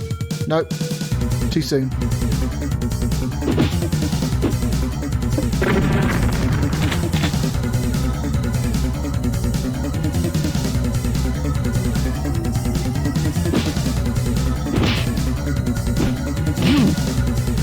Okay, Ghana bike. That's annoying. Okay, aerial attacks appear to be the answer.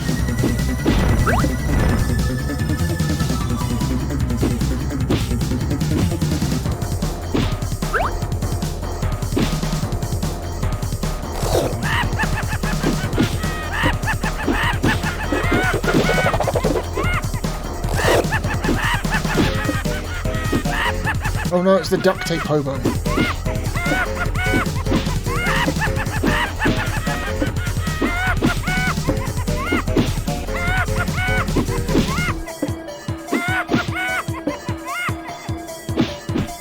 Can I get anything out of this?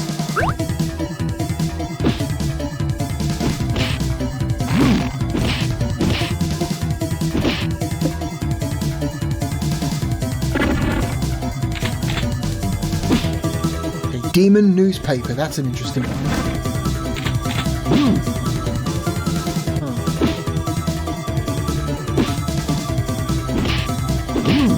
Fuck you. Also, it kind of sucks that the taking a hit also takes away one of your skulls as well.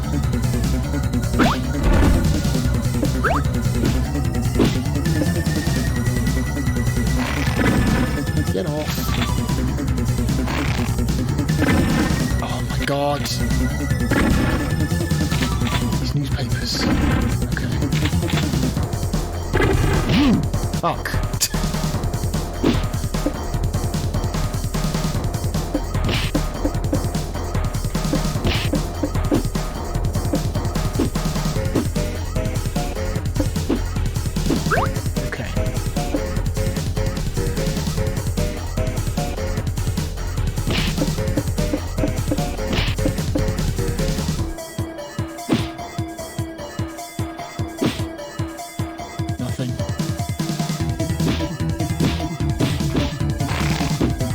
away.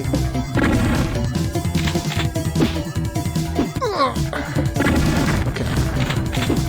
Get away.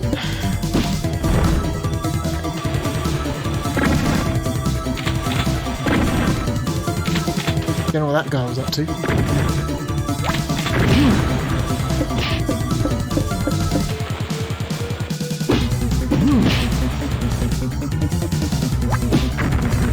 Okay. Molotov cocktails.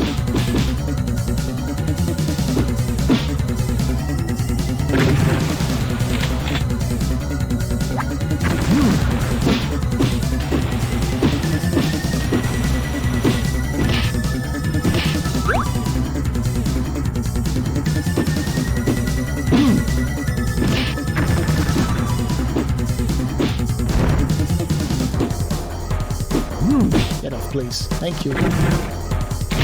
What the fuck?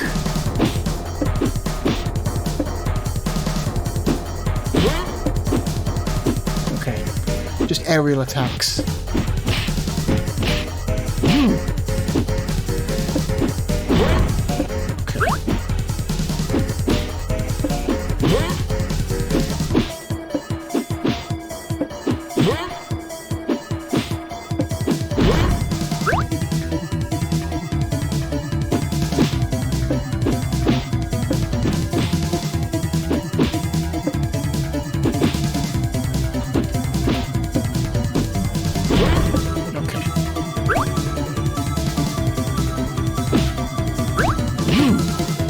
You.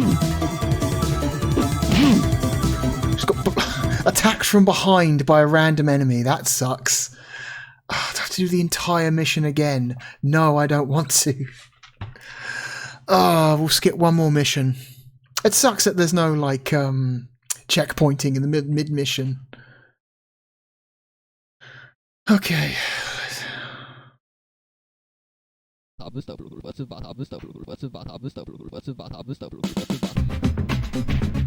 Bouncing bed. Stadium. It's bouncing bed.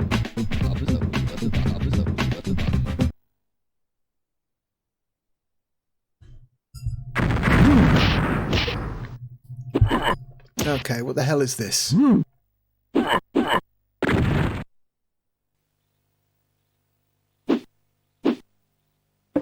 Okay, the other guys hold the bed.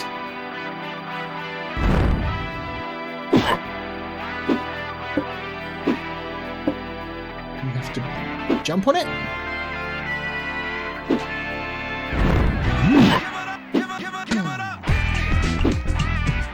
Okay, but the ability to control your movements is not great.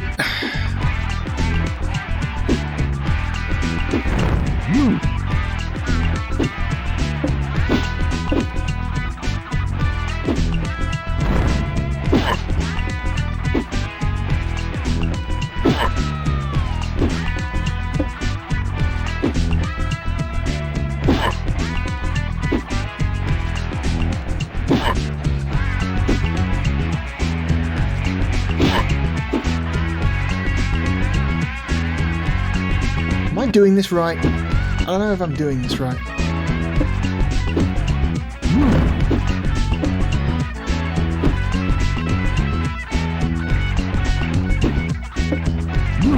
Fuck's sake. I can't see what he's aiming for when I'm at the bottom. Why didn't I go to the right? I was holding right.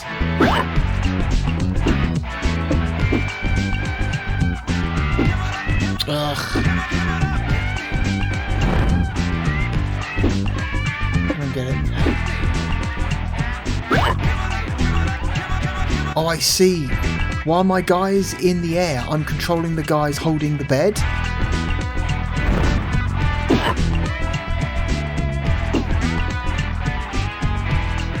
Okay, well, it doesn't matter. Yeah, so while the third guy is mid-air, I'm actually controlling the other two moving the bed. I thought I was controlling the trajectory of what way he bounced with the D-pad, but apparently not. That's a... You know what? like, interesting idea for a boss. I don't think the execution was particularly good there.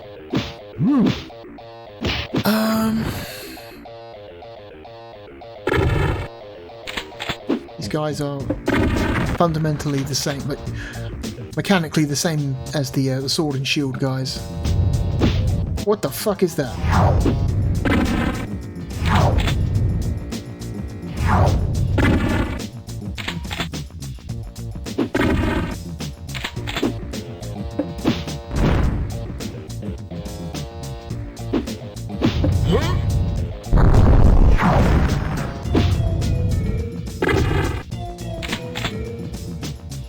Why are there sentient diggers hiding underneath the ground?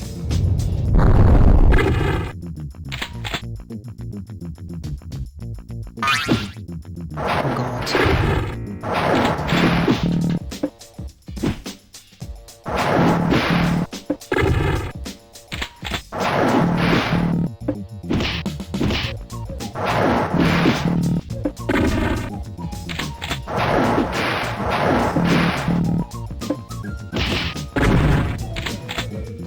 Okay.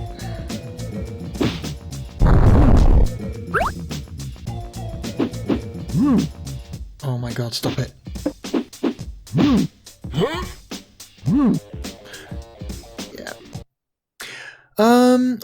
I think I'm done. I think I'm done with Three Dirty Dwarfs. I think I understand the game. I think I understand its strengths. I think I understand its weaknesses. Yeah. This is a game I wish I liked more. It's got a lot of really interesting ideas. It's got a lot of neat presentational tricks. It plays with the background a lot. But a lot of the combat situations you find yourselves in seem to be designed intentionally to be as annoying as possible, and that's gonna subtract some points from it, you know. Points for creativity, I will give it that, and it's got a nice, it's got like a cool, interesting look to it. Like it's kind of like grungy looking, but in like a good way.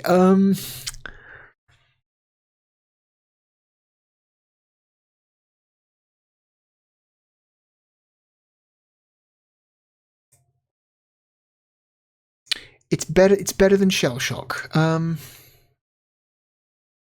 think it's a better game than Virtua Fighter 1. Man.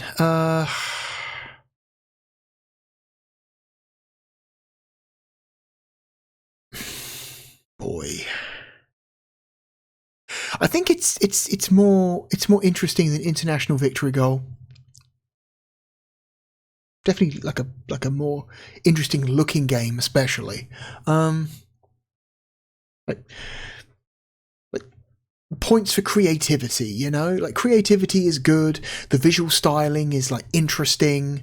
The idea that instead of like a regular health bar, instead you are a group of 3 dwarves and you all get knocked down by one hit, but you can reawaken any dwarf that gets knocked down by hitting them again to force them to get back up is an interesting idea.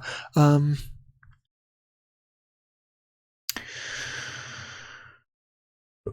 also, like, the boss designs are like interesting. They're not all equal. Some are better than others.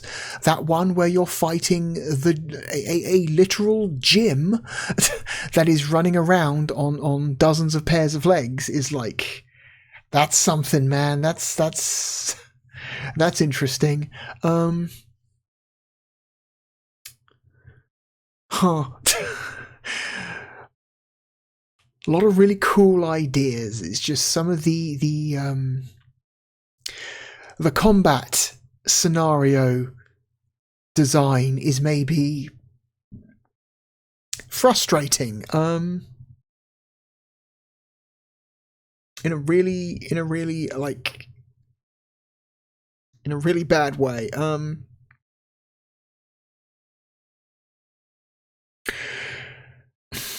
This is a game that was not originally an arcade game. This is a console / PC exclusive. So there's no reason why the designers had to make this game as fucking viciously hard as they did.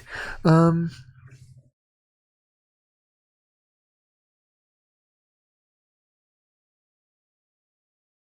again, it was a very easy way of stretching out the length of your game back then. You didn't want players to feel cheated because they think the game they bought is too short. You artificially increase the difficulty of said game to stretch out the amount of time a player takes to finish it.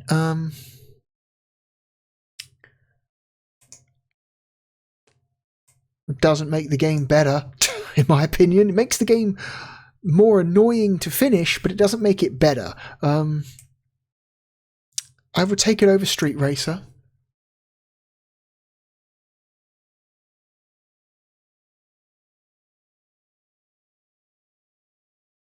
KO2 is a better game.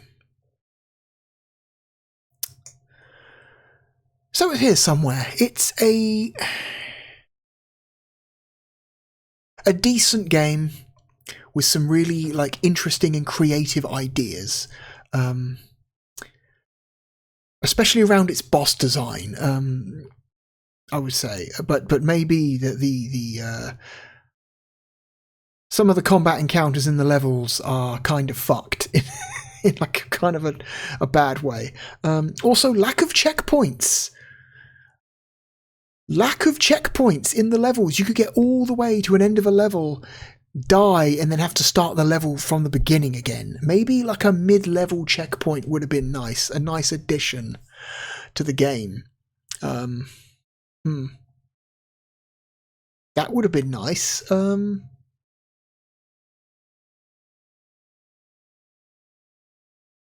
Although the game does allow you to continue from the last level you played, it seems, in the options menu.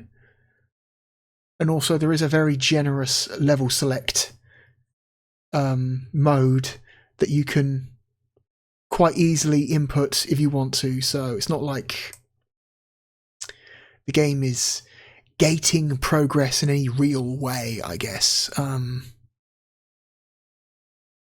I'm going to say from a sheer creativity standpoint, this game is better than Sonic 3D.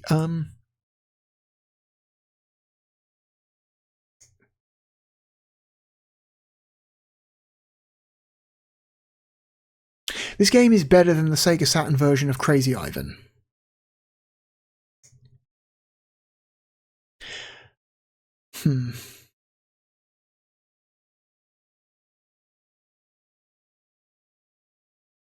I'm going to say this is probably a better Sega Saturn game than the Saturn version of Wipeout. I would take this over Hebereke's Papa Ito.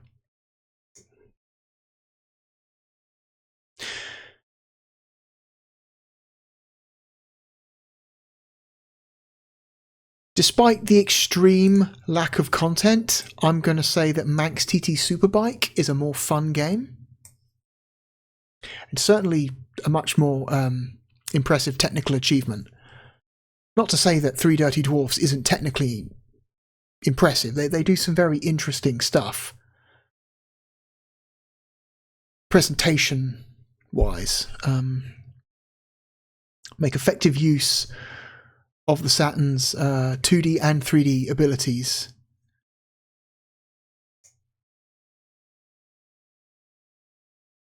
Specifically during the boss fights. Those bosses, some interesting shit going on there.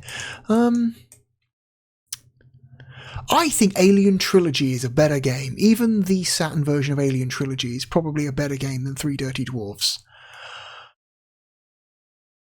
I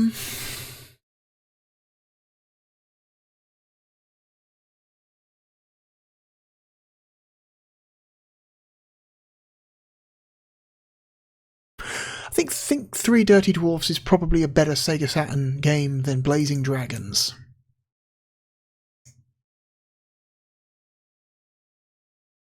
I am more likely to come back to Three Dirty Dwarves than I am to come back to Mega Man X3.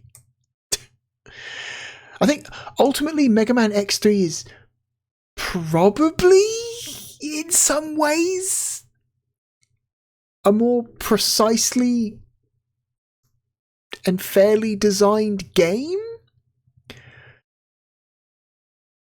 but its average skill check level is way too fucking high. Three Dirty Dwarves is like viciously hard in some spots when you're not ready for it. Mega Man X3 is viciously hard the whole fucking time, so I don't have time for that bullshit. So I'm gonna say I would much prefer to play Three Dirty Dwarves than Mega Man X3.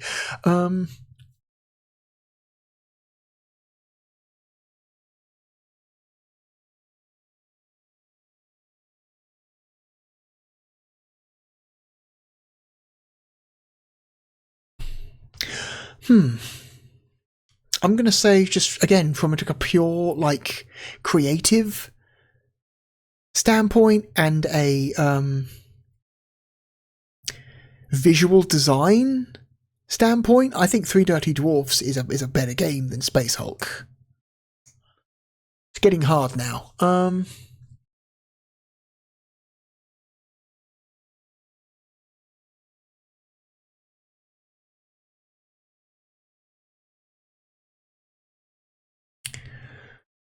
I would take Three Dirty Dwarfs over Mass Destruction. Mass Destruction is a neat little game. A little bit simple, but sometimes you don't need a game to be complex to be good.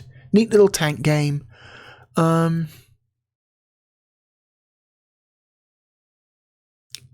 It's fine. I think Three Dirty Dwarfs is a more creative, more overall interesting experience than Mass Destruction is. Mass Destruction is fine at doing exactly one thing, which is driving around a little tank and blowing shit up. But Three Dirty Dwarfs has just got so much more variety to it.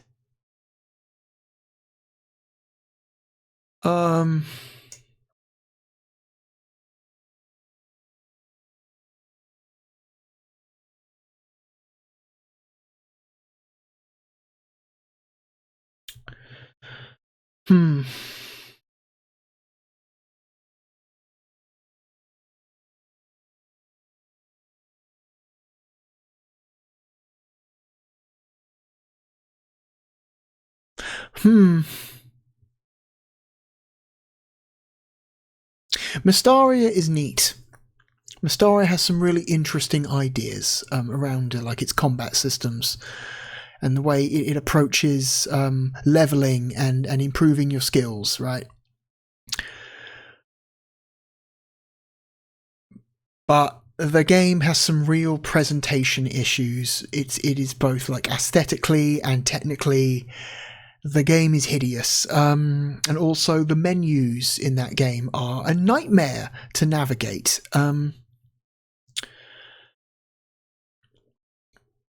so while I think Mystaria is a neat game, I think its issues hold it back in some pretty key ways. And so I'm going to say I think Three Dirty Dwarfs is probably better than Mystaria, but we are closing in. We are within a game or two of this final position here.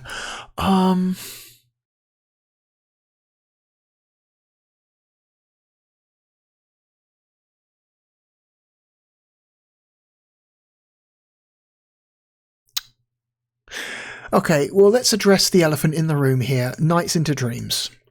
Is Nights into Dreams better or worse than Three Dirty Dwarfs? Nights into Dreams is certainly a lot more straightforward, and I think a lot more technically impressive. And I think aesthetically probably a little bit nicer to look at as well.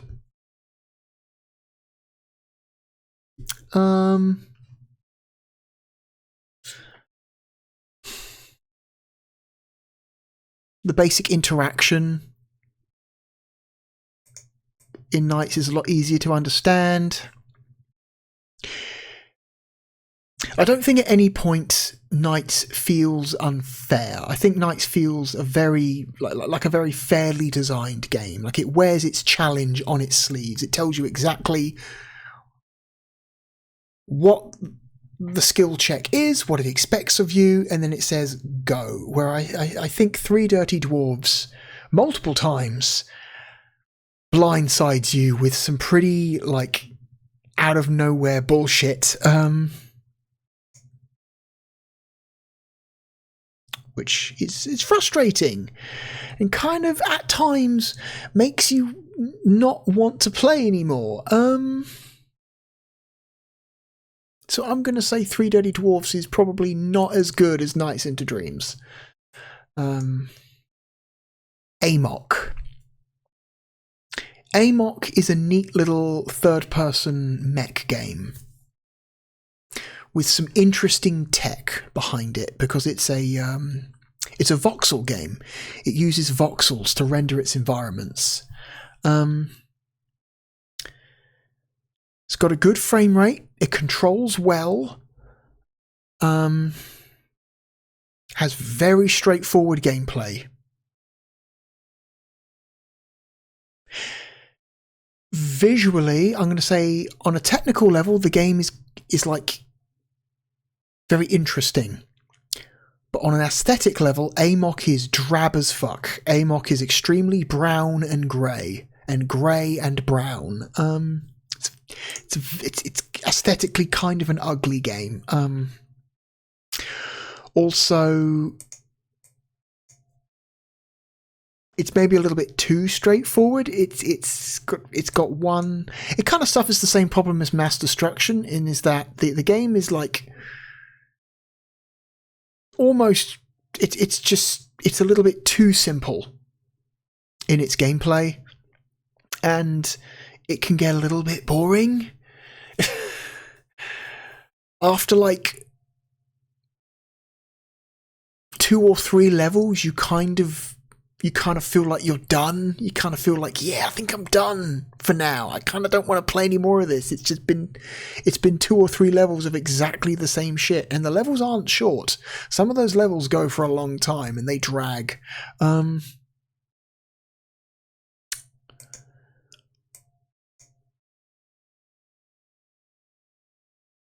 So I'm going to put Three Dirty Dwarves, I think, between Nights into Dreams and Amok, which I think is a very fair position.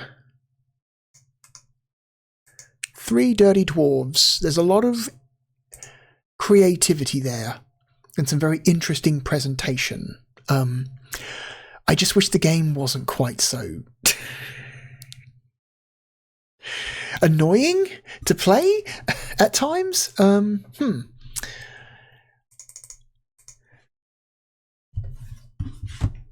Interesting. I would like to see a remaster of Three Dirty Dwarves at some point. I think that would be interesting. Do like a cheap, simple remaster and put it out on Steam for like 10, maybe 15, you know? Make it a budget release. Say, hey, here's this weird, quirky beat 'em up from the 90s that we did a quick, dirty remaster on. Here it is. It's dirt cheap. Go. That would be neat. I would like that. Chances of Sega doing that? Almost nothing. Almost zero. But one can hope. Anyway, let's move on to our final game of the night. It is unfortunately an EA Sports game. And it is a basketball game. Let me quickly find the box art for it. I think it is our first EA Sports basketball game we've seen, which means it is NBA Live 97.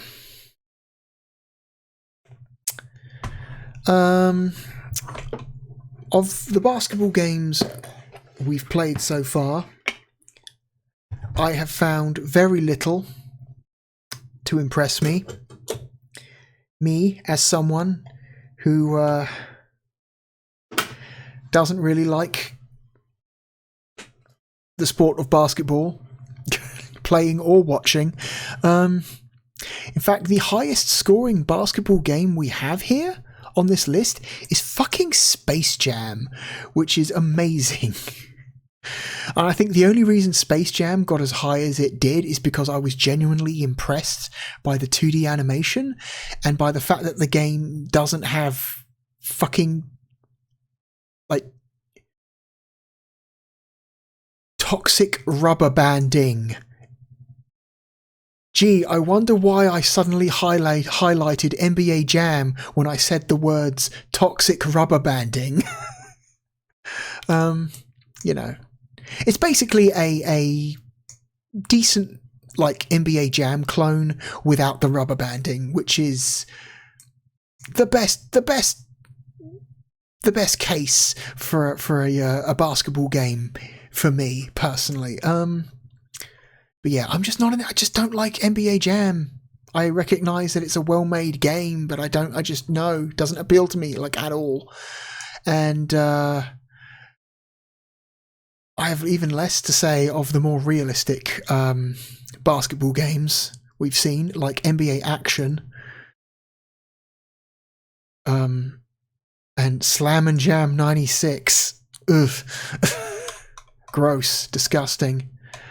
So let's see how EA does, shall we? Whoops, wrong one.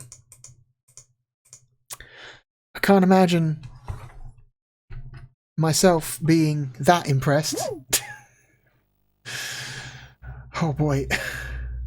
If you just want to skip this and go straight to the ranking, you can, because you're about to watch somebody lose for about half an hour, more or less, because that's typically how basketball games go when I play them.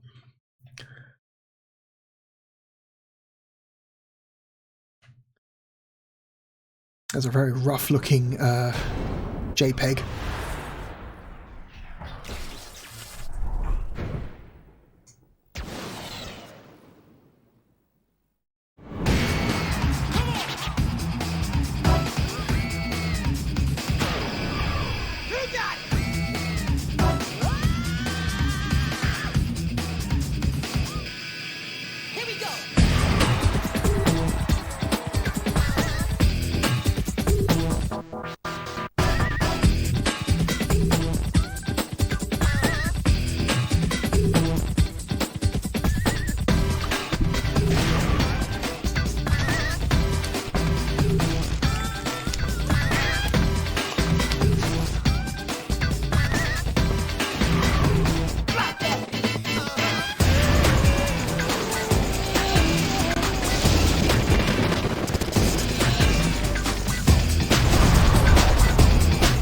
Oh my god, Virtual Stadium.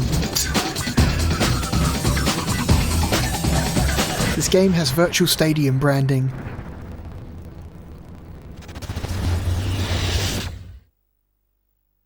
Sound got weird there for a second.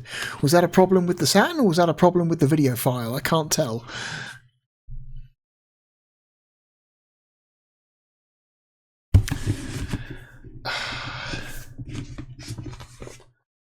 Okay.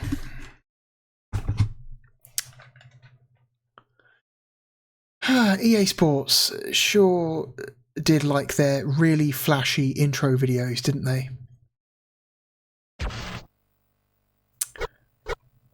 Shall we try? Oh god.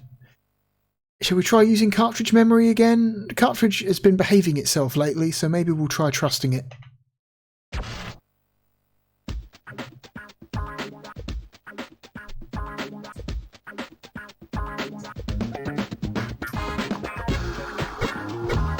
Okay, mode, exhibition, season, playoff, exhibition, style, arcade, simulation, custom,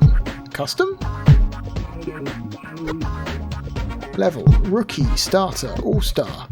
Let's go with rookie. Let's go with a 5-minute quarter. 3-minute quarter. I don't want to drag this out any longer than I have to.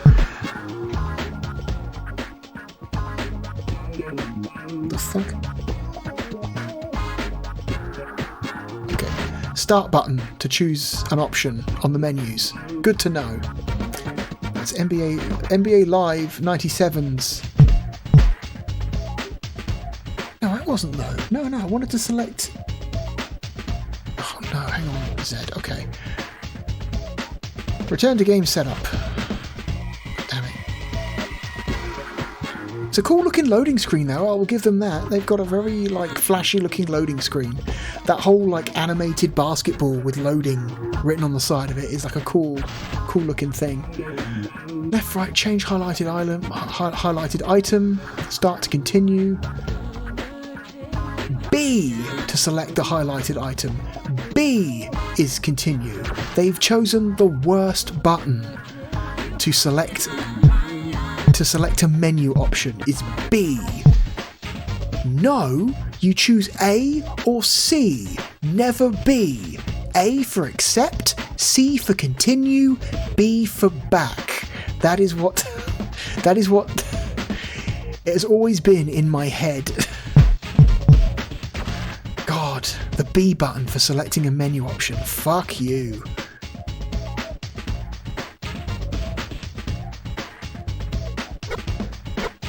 Defensive fouls? Wait, does that mean likelihood or leniency? Like what? Offensive fouls. Okay, let's turn them on a little bit. Let's keep them on just a little bit. Simulation has them quite high. Okay, let's turn them down a bit. How about that? Foul out. Out of bounds.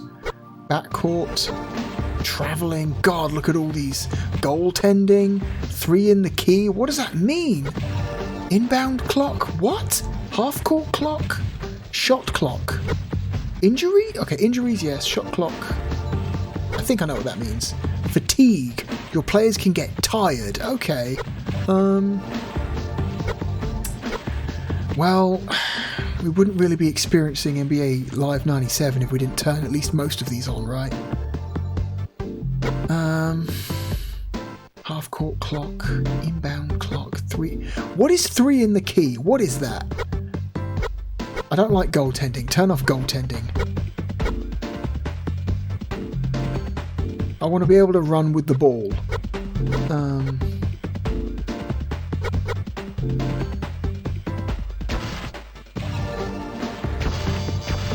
Okay. That is a good loading screen. Exhibition, custom, rookie, 3 minutes. Okay.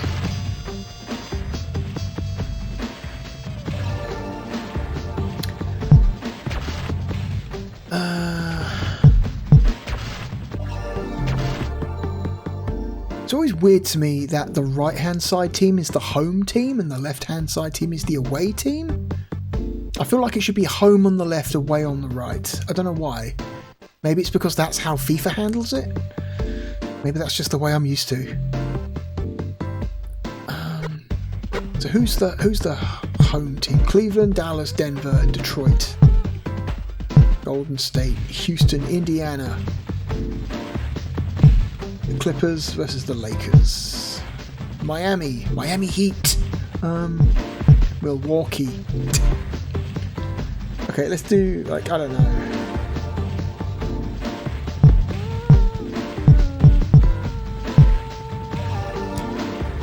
Milwaukee is the home team. Who are the 2 least interesting teams here?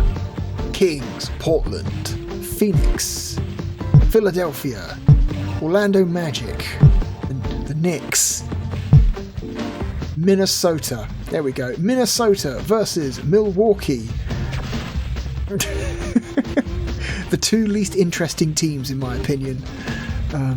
Least interesting from like their names and their logos, I guess. Who am I going to play as? Ooh, decisions, boy. Let's go with Milwaukee. Why not?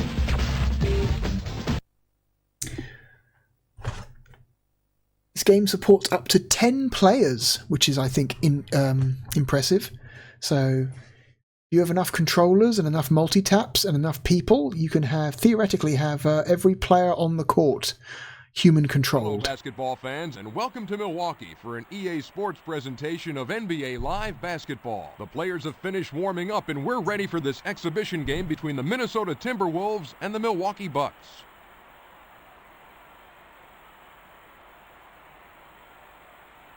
Those teams sound fake. They sound like fake team names. And now, here's the starting lineup for both teams. Not quite as impressive as the starting lineup sequence in NBA Action that has like a full 3D presentation of players running onto the court while the announcer calls out their names, you know. It takes forever, but it's neat to watch, you know, from like a presentation and production value standpoint.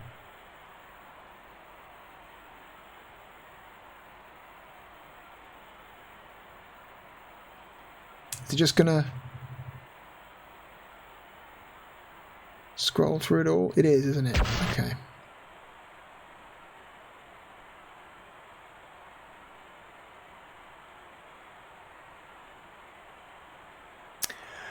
Oh God. Alright, it's doesn't look great. Here's the tip. How's the frame rate? Not amazing. Okay, what are the controls? Hang on, bear with me. Jesus Christ. Offense with the ball. A is shoot, B is pass, C is dribble. Defense, attempt steal is A, switch players is B, jump to rebound or block is C. So it's a 3-button game. Okay, points for having simple controls. Points for having simple controls, because I feel like this kind of basketball game would want to use every face button for something different. But nope, they've restrained themselves and decided they're just going to use 3 buttons. Okay, good to know. What are we loading? What are we loading? Oh, okay, it's interesting.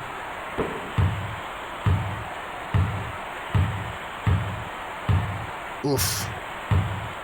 Presentation's not great. Doesn't look like not a great looking game. Doesn't run well.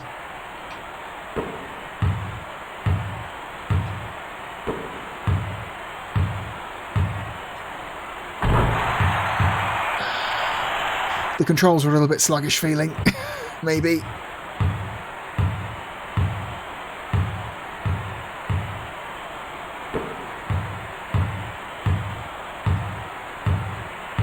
My guys want to do something? Anything? Please?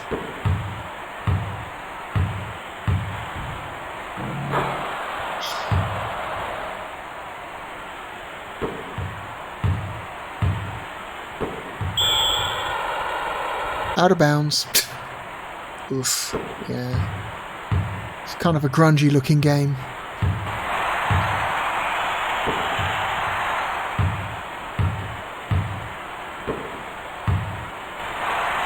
Intercepted.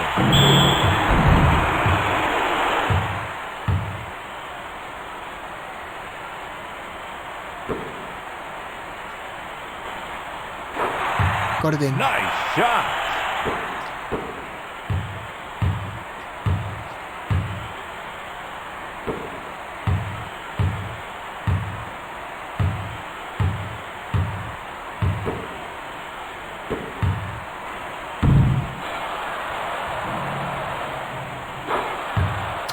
Okay, whatever.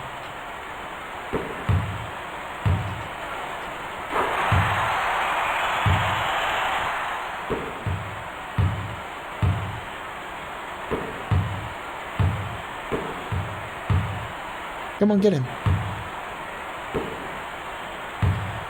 Rubbing up against guys, hitting the button to take the ball and nothing happens. Okay, I'm ahead for now, but who knows for how long.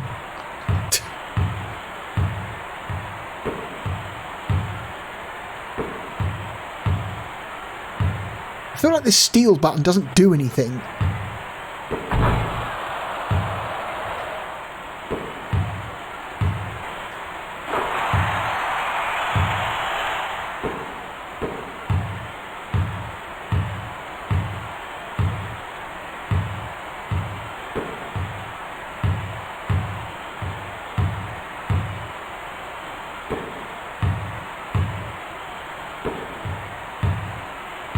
Run out the clock.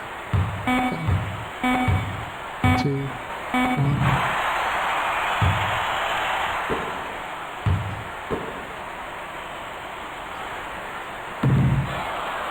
Grabs the rebound.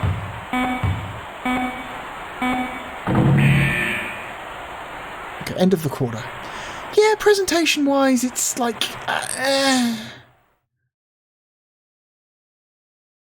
I don't know, I think visually, like aesthetically at least, this game is maybe the least appealing looking one we've seen. Minnesota Timberwolves, 8. Yeah, I'm going to say NBA Jam. Like, even though it's only a 2D game, I think aesthetically is a much nicer looking game than this. I think Slam and Jam also, it's like a pseudo 3D game. It's a 3D court, but with 2D sprite players. I think aesthetically is a nicer looking game than this. NBA Action is a full 3D game. And I think generally has like much nicer, just like looking everything. I think that game also has like a better frame rate as well. Whereas this game is just kind of, I don't know. Of the two full 3D basketball games we've seen, this was definitely the worst looking one. And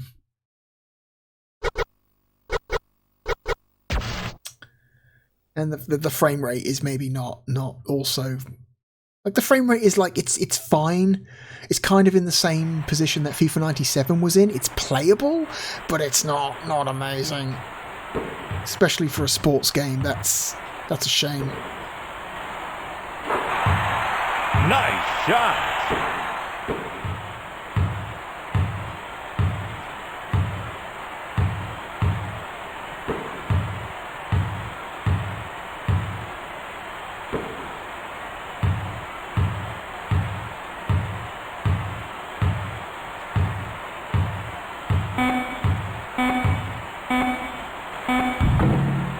Nope.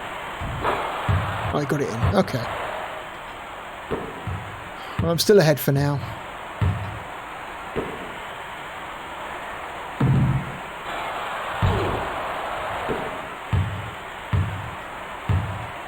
I swear, the steal button does nothing. Oh, no, I accidentally... Yeah. Clears See, the board.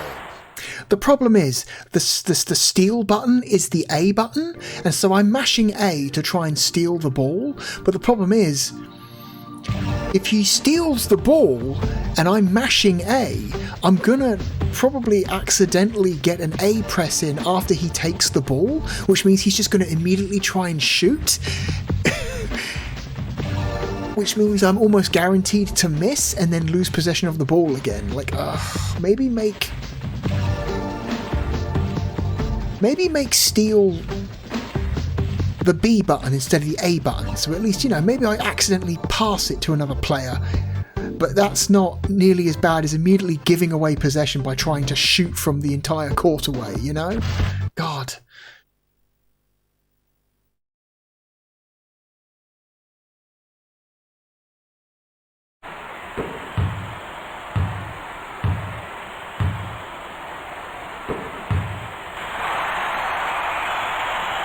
Okay.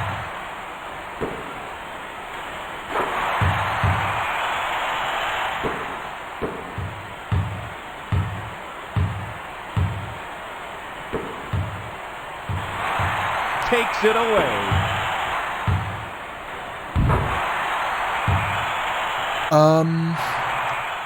Am I doing well? I think I might be doing well. Uh-oh. I seem to have 16 points versus their 10. I seem to be doing quite well, which is, it's all right. Huh. This game seems easy compared to most of the other basketball games we've played.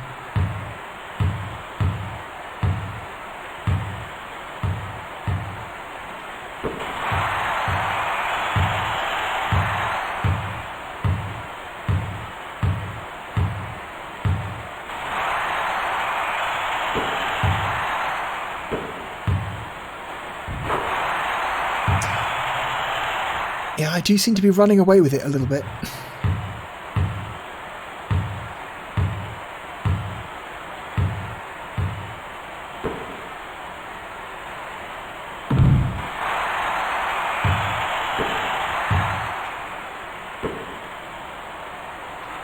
Three-pointer. Yeah! Oh, they're in trouble.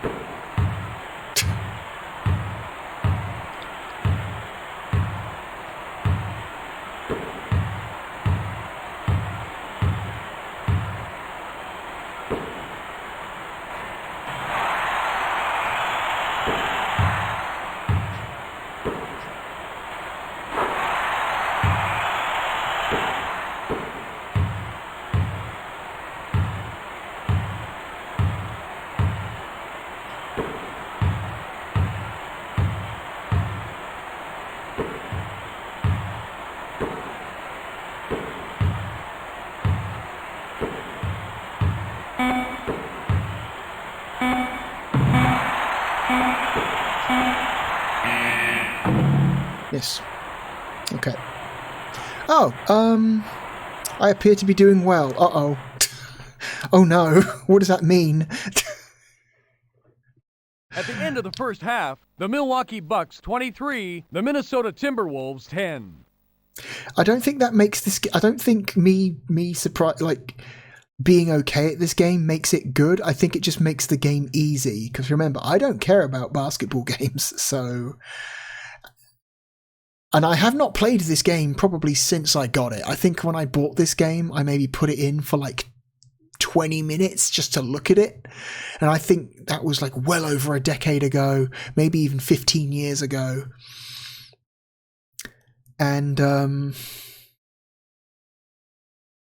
haven't played it since. And so this is basically, essentially, like first time hands-on, essentially, and I'm running away with it. I think this game might just be incredibly easy. Which can be fun.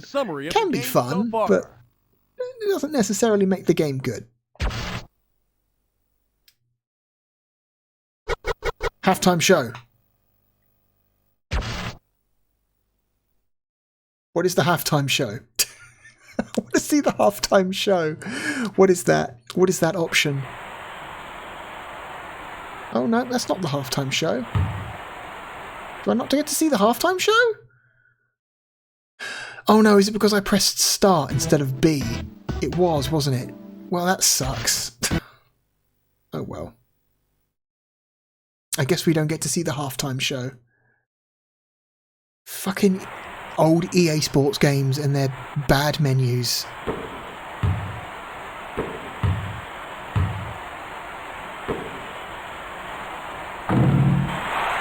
Keeps it alive. Oh, still didn't go in. Okay, interesting.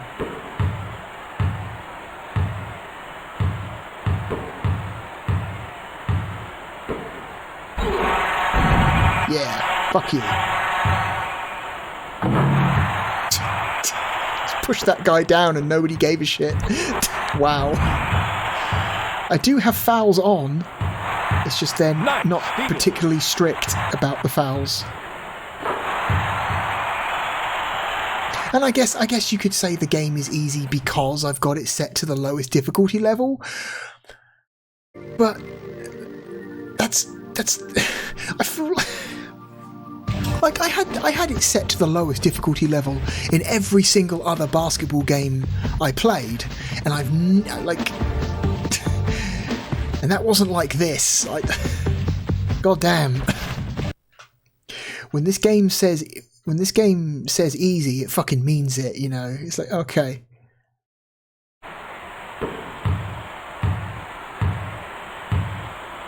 Whereas in the past, easy mode meant, okay, I guess we're not going to rock your shit quite as hard as normal.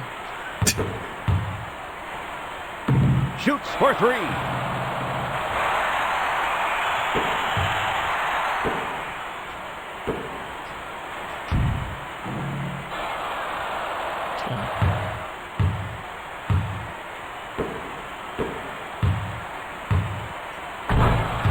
Jams it in.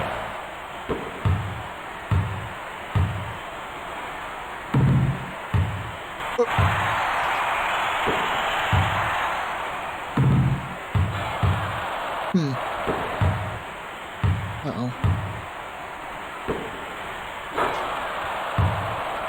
Okay, they're pulling it back a little bit.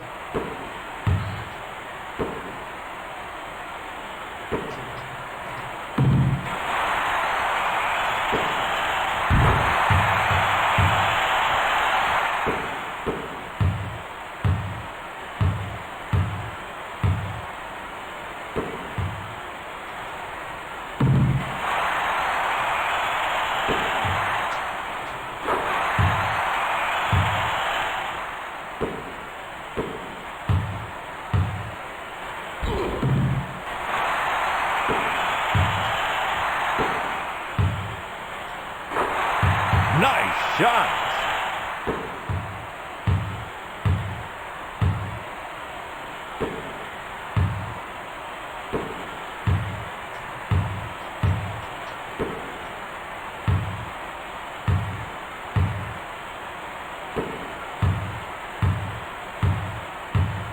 Get him out the fuck out. Okay, got it in anyway. Alright.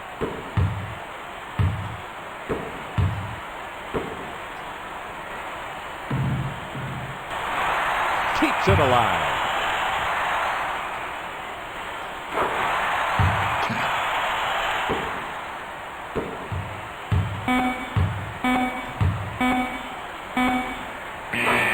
Oh shit, they got it in. Okay. They got a 3-pointer. Alright, they closed the gap a little bit, but I'm still way out in front. And with 1 quarter left in regulation time, it's the Milwaukee Bucks, 35, and the Minnesota Timberwolves, 19.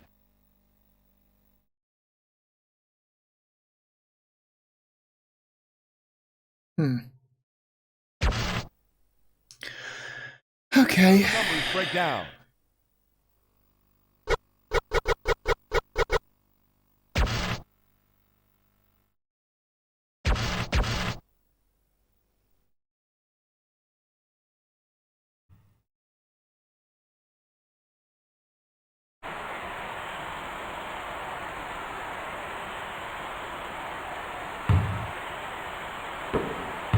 Okay, here we go.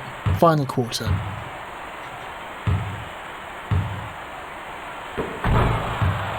Stops it.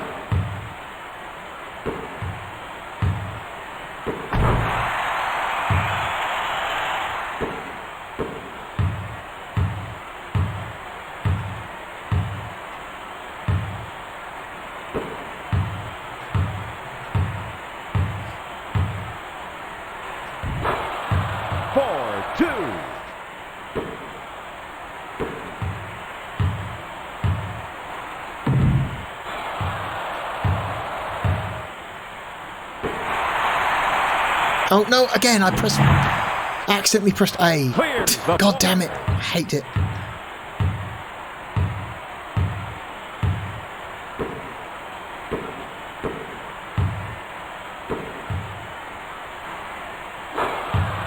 Nice shot.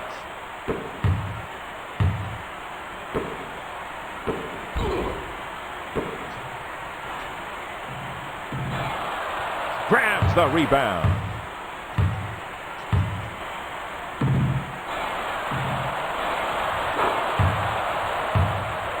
Am I crumbling? I might be crumbling. Uh-oh.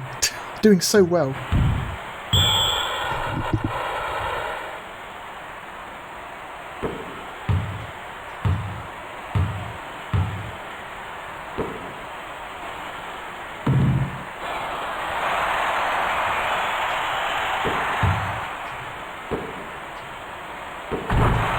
slams it.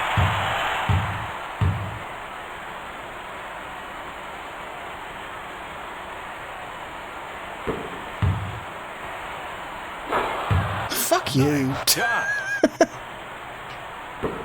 Whatever. Is this game doing its own version of rubber banding? Timberwolves call timeout. They're getting desperate.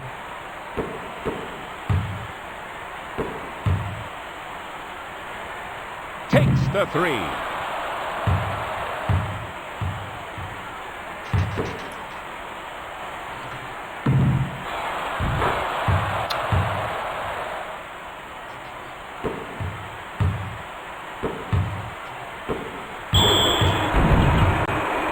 Offensive fouls.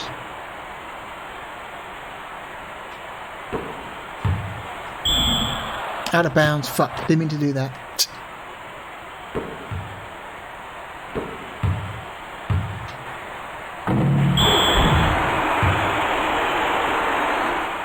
Man, they're getting rough now. Because they're getting desperate.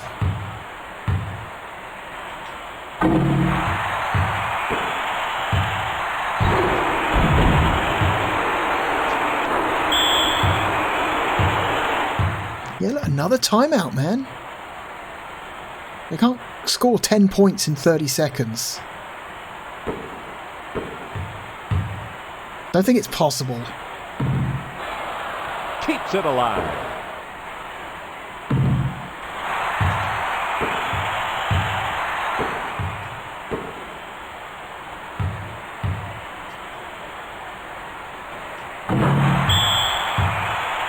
That's it, they're out of timeouts. 10 seconds, what do you got? What do you got? What do you got?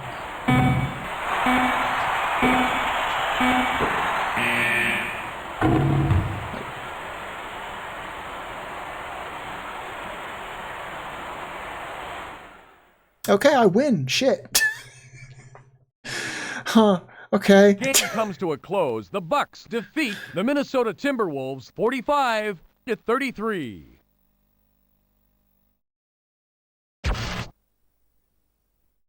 Now let's look at the game stats. Sure can. Or how about we don't? God, stats.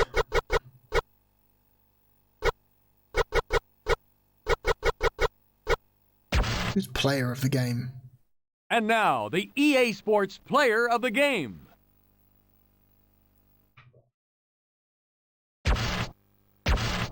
Okay. User of the game? Okay, just player 1. Cool, alright. Huh. Fair enough. Huh. I'll tell you what, I am interested to know what the hell that halftime show was, so I'm going to pause recording for a moment, and I will resume once I get back to that menu option that is the halftime show, because I want to know. I shall see you in just a moment. Okay, we're back. Alright. Let's see what this halftime show thing is. I'm very curious. I want to know. Oh, it's a video. Okay.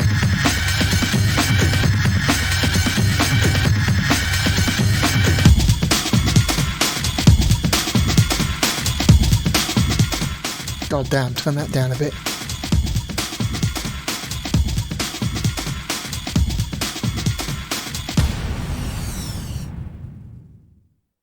Okay, it appears to be a team-specific video, which is interesting.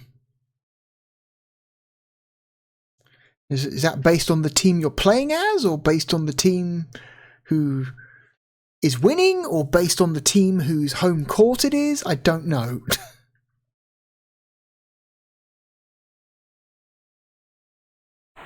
That was far less interesting than what I was expecting. I don't know. I feel very let down. Just Just want to quickly check something, because I've got a suspicion I want to check. I don't think this game has that many teams. 29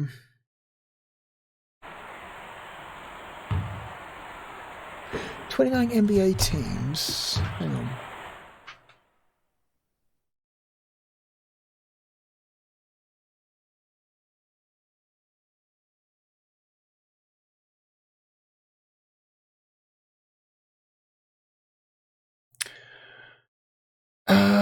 It says all 29 teams, but there are like teams missing. I swear.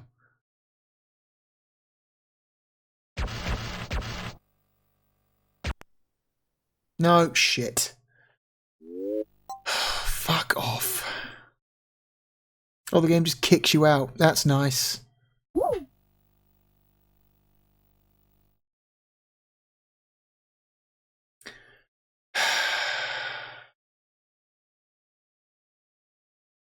Fun.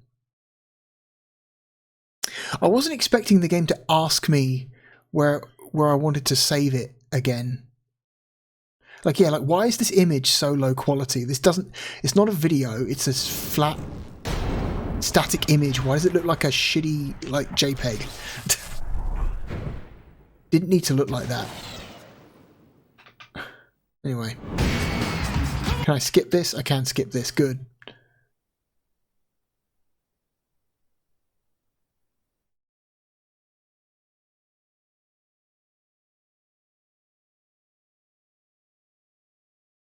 Title screen seems to have a low frame rate. That's weird.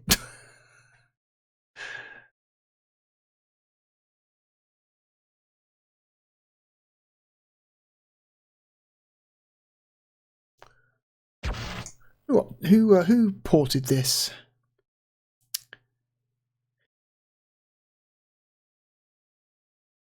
Real Time Associates did the Saturn port of this game. Apparently. Okay, so it's a developer with some like actual Saturn experience. Alright. So you got, okay. 1, 2, 3, 4, 5, 6, 7, 8, 9, 10, 11, 12, 13, 14, 15, 16. Okay. Alright, so it does have all the teams. I just didn't scroll far enough. Okay. The reason I didn't see them is because I didn't scroll far enough. Okay, it's my fault. That's entirely my fault. Alright, the game does have just as many teams as all the other games we've seen. Alright.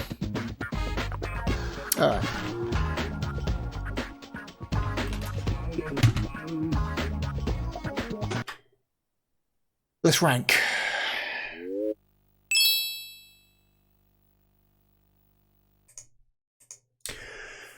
Where are we going to stick NBA Jam... Sorry, not NBA Jam. NBA Live 97.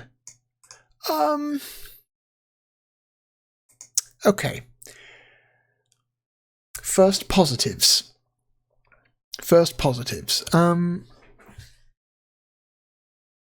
The game is surprisingly playable. As somebody who doesn't like basketball games generally, or really spends any or really has spent any time playing basketball games,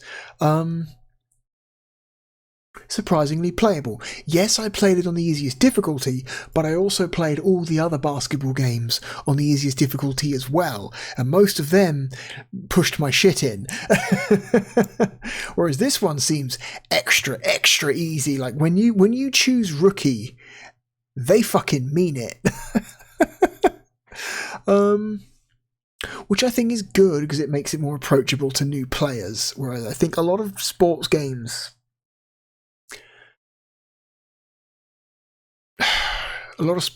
make the mistake of just assuming you already know how to play it, even if you choose the lowest difficulty setting. Whereas the easiest difficulty setting on this game truly does feel like it's for people who don't know what the fuck they are doing. So me, perfect. Another Positive, the menus are nice. Real nice looking menus. A lot of time was clearly spent on these menus. And the loading screen, real slick loading screen. I do like the loading screen in this game. The animated spinning basketball that says loading on the side of it. Real nice. Decent load times as well. The load times didn't feel like they were particularly long. They were numerous, I will give it that. There's also there's that weird load when you're coming back from a pause. If you pause the match and then you unpause, you've got to go through like a 4-second load time, which is weird. I wonder what's being loaded there. Okay, now the negatives. I think on a technical level, I think the game looks really grungy. Kind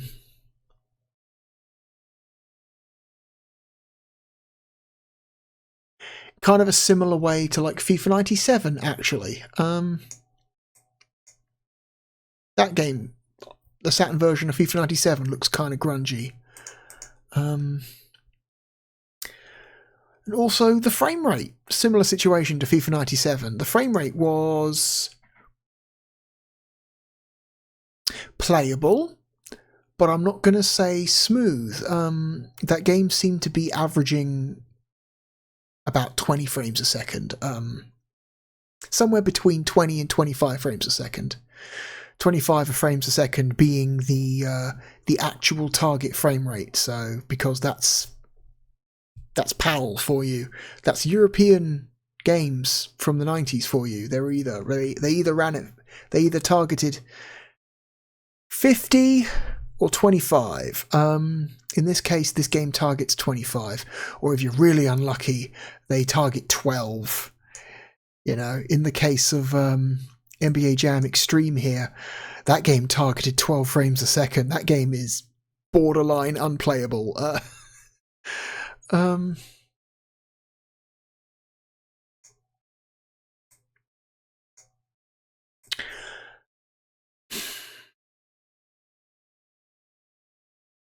I'm going to say I think it is a better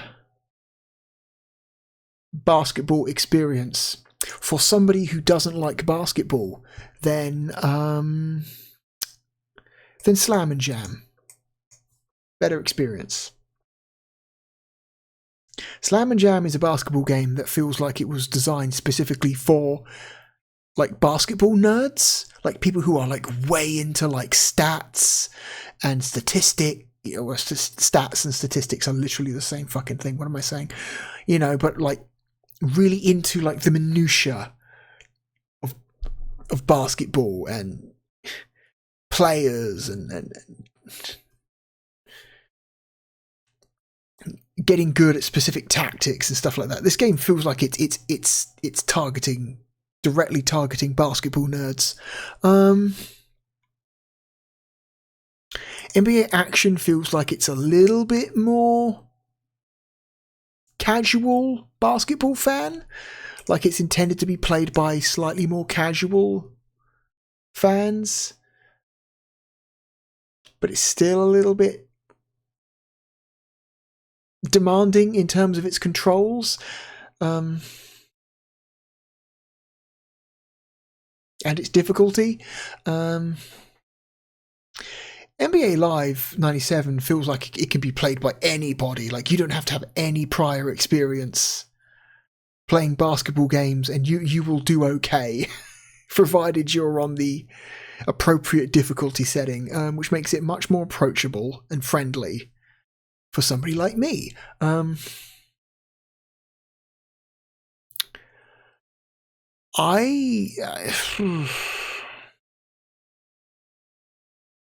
But then again, it is still basketball, which is fundamentally a game I just have no interest in at all. I think on a technical level, NBA Action runs circles around NBA Live 97. NBA Action, it looks better, it runs better, it's got overall, I think, better production values.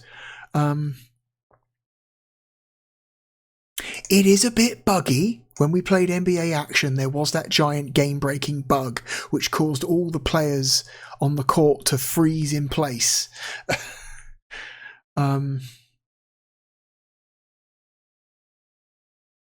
Which was a problem.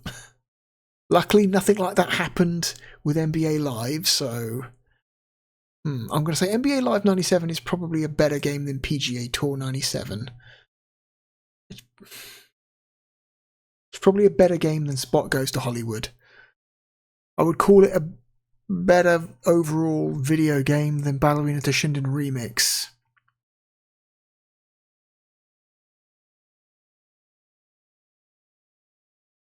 It's more, I think it's more interesting than Frank Thomas's Big Hurt Baseball.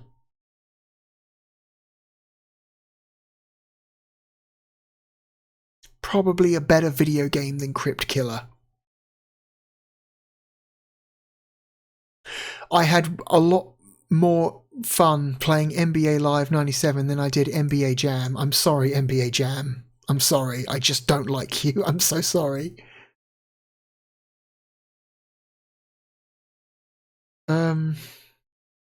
It's probably a better game than DEFCON 5. Feels like a I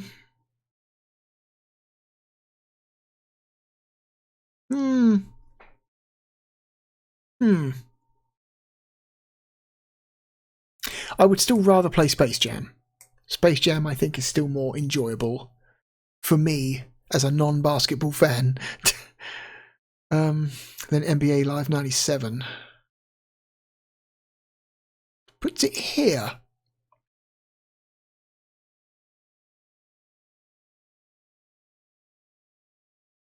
Clockwork Knight 2 is a better game.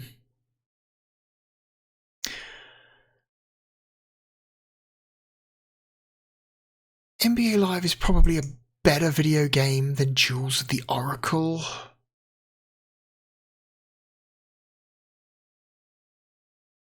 Is it better than Blam Machine Head?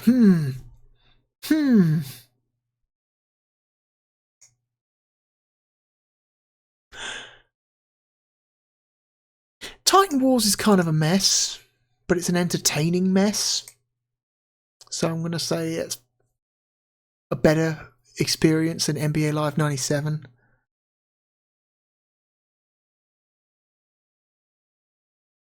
I think Impact Racing is probably a better game for me.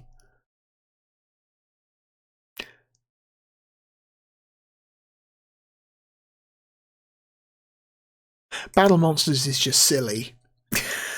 Battle Monsters is just a silly mess of a game, but an extremely entertaining, silly mess of a game. So yes, I would rather play Battle Monsters than NBA Live 97. I think I might... No.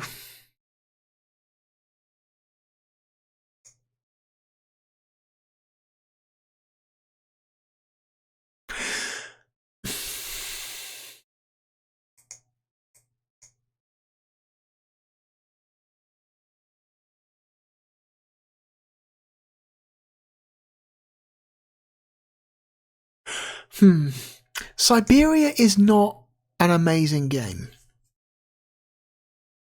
but it is very unique and interesting.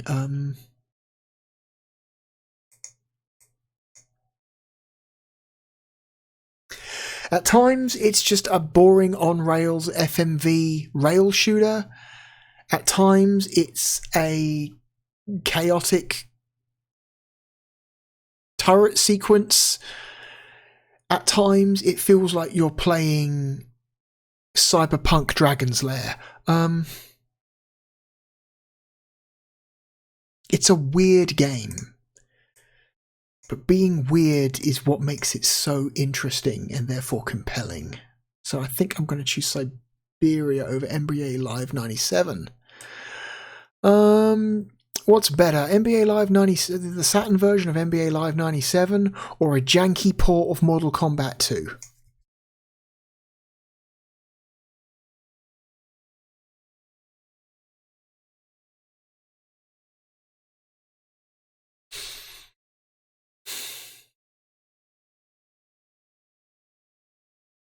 I might pick the janky port of Mortal Kombat 2. Which means Blam Machine Head. Is it better or worse than Blam Machine Head? Blam Machine Head is really interesting.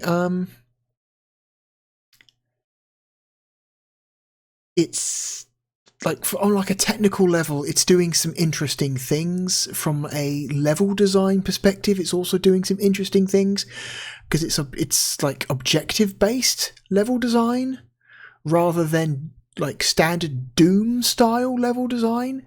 You're not exploring a labyrinth trying to find the exit. You're given very specific objectives that you have to complete before you can leave the map,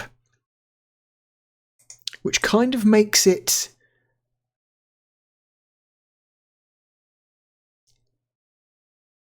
unique for the time that it came out, because it came out in a time when first-person shooters were still very much mostly copying what Doom did, right? Whereas this is a bit more forward-thinking. This is more worried about objectives, you know, like actual things to do. Which I think would be handled much more successfully by games like GoldenEye, but Blam came first. It was doing that. It was that basic idea came first. I think. I don't know if Blam was the first-person shooter to use objective-based like mission planning, but it certainly did it at a time when most shooters weren't doing that. It's kind of, I don't know, it's not great. It's extremely rough, but it's ambitious in a way. It's kind of ambitious in an interesting way, and I think that makes it more interesting than NBA Live 97, which is really just kind of a disappointing port of a very bland basketball game. Which means I'm making it our new 121. Which means it is now our second highest ranked basketball game. Again, I am very sorry, NBA Jam fans, but this is a subjective list. This list is heavily influenced by my personal taste. Deal with it. Anyway, congratulations to NBA Jam Tournament Edition. For punching above its weight, despite maybe not looking or running as good as the only other full 3D basketball game on this list. It was more enjoyable to play. As said by somebody who doesn't like basketball. Take that how you will. Cool, excellent. We have now officially ranked 178 games.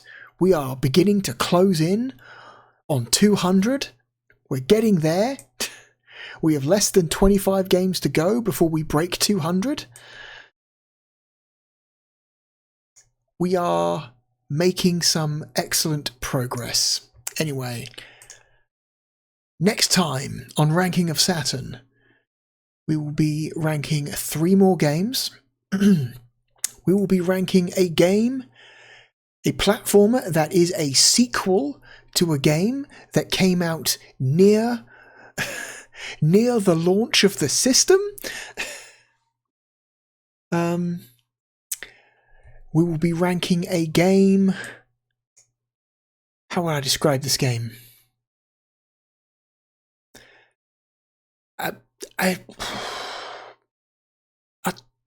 It's hard to describe. It's like a top-down action adventure that is aesthetically kind of interesting. I don't know how else to describe this game without just telling you what it is, and I kind of want to keep it a surprise. And we will be ranking a naval-based strategy game come fighting game.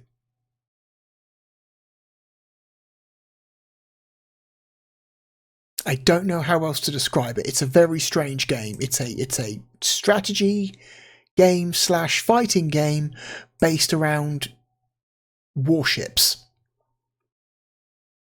It's really weird. It's from EA. It's very strange. Anyway, please look forward to that. I hope to see you again next time. My name is TheRealBlueDragon. Goodbye.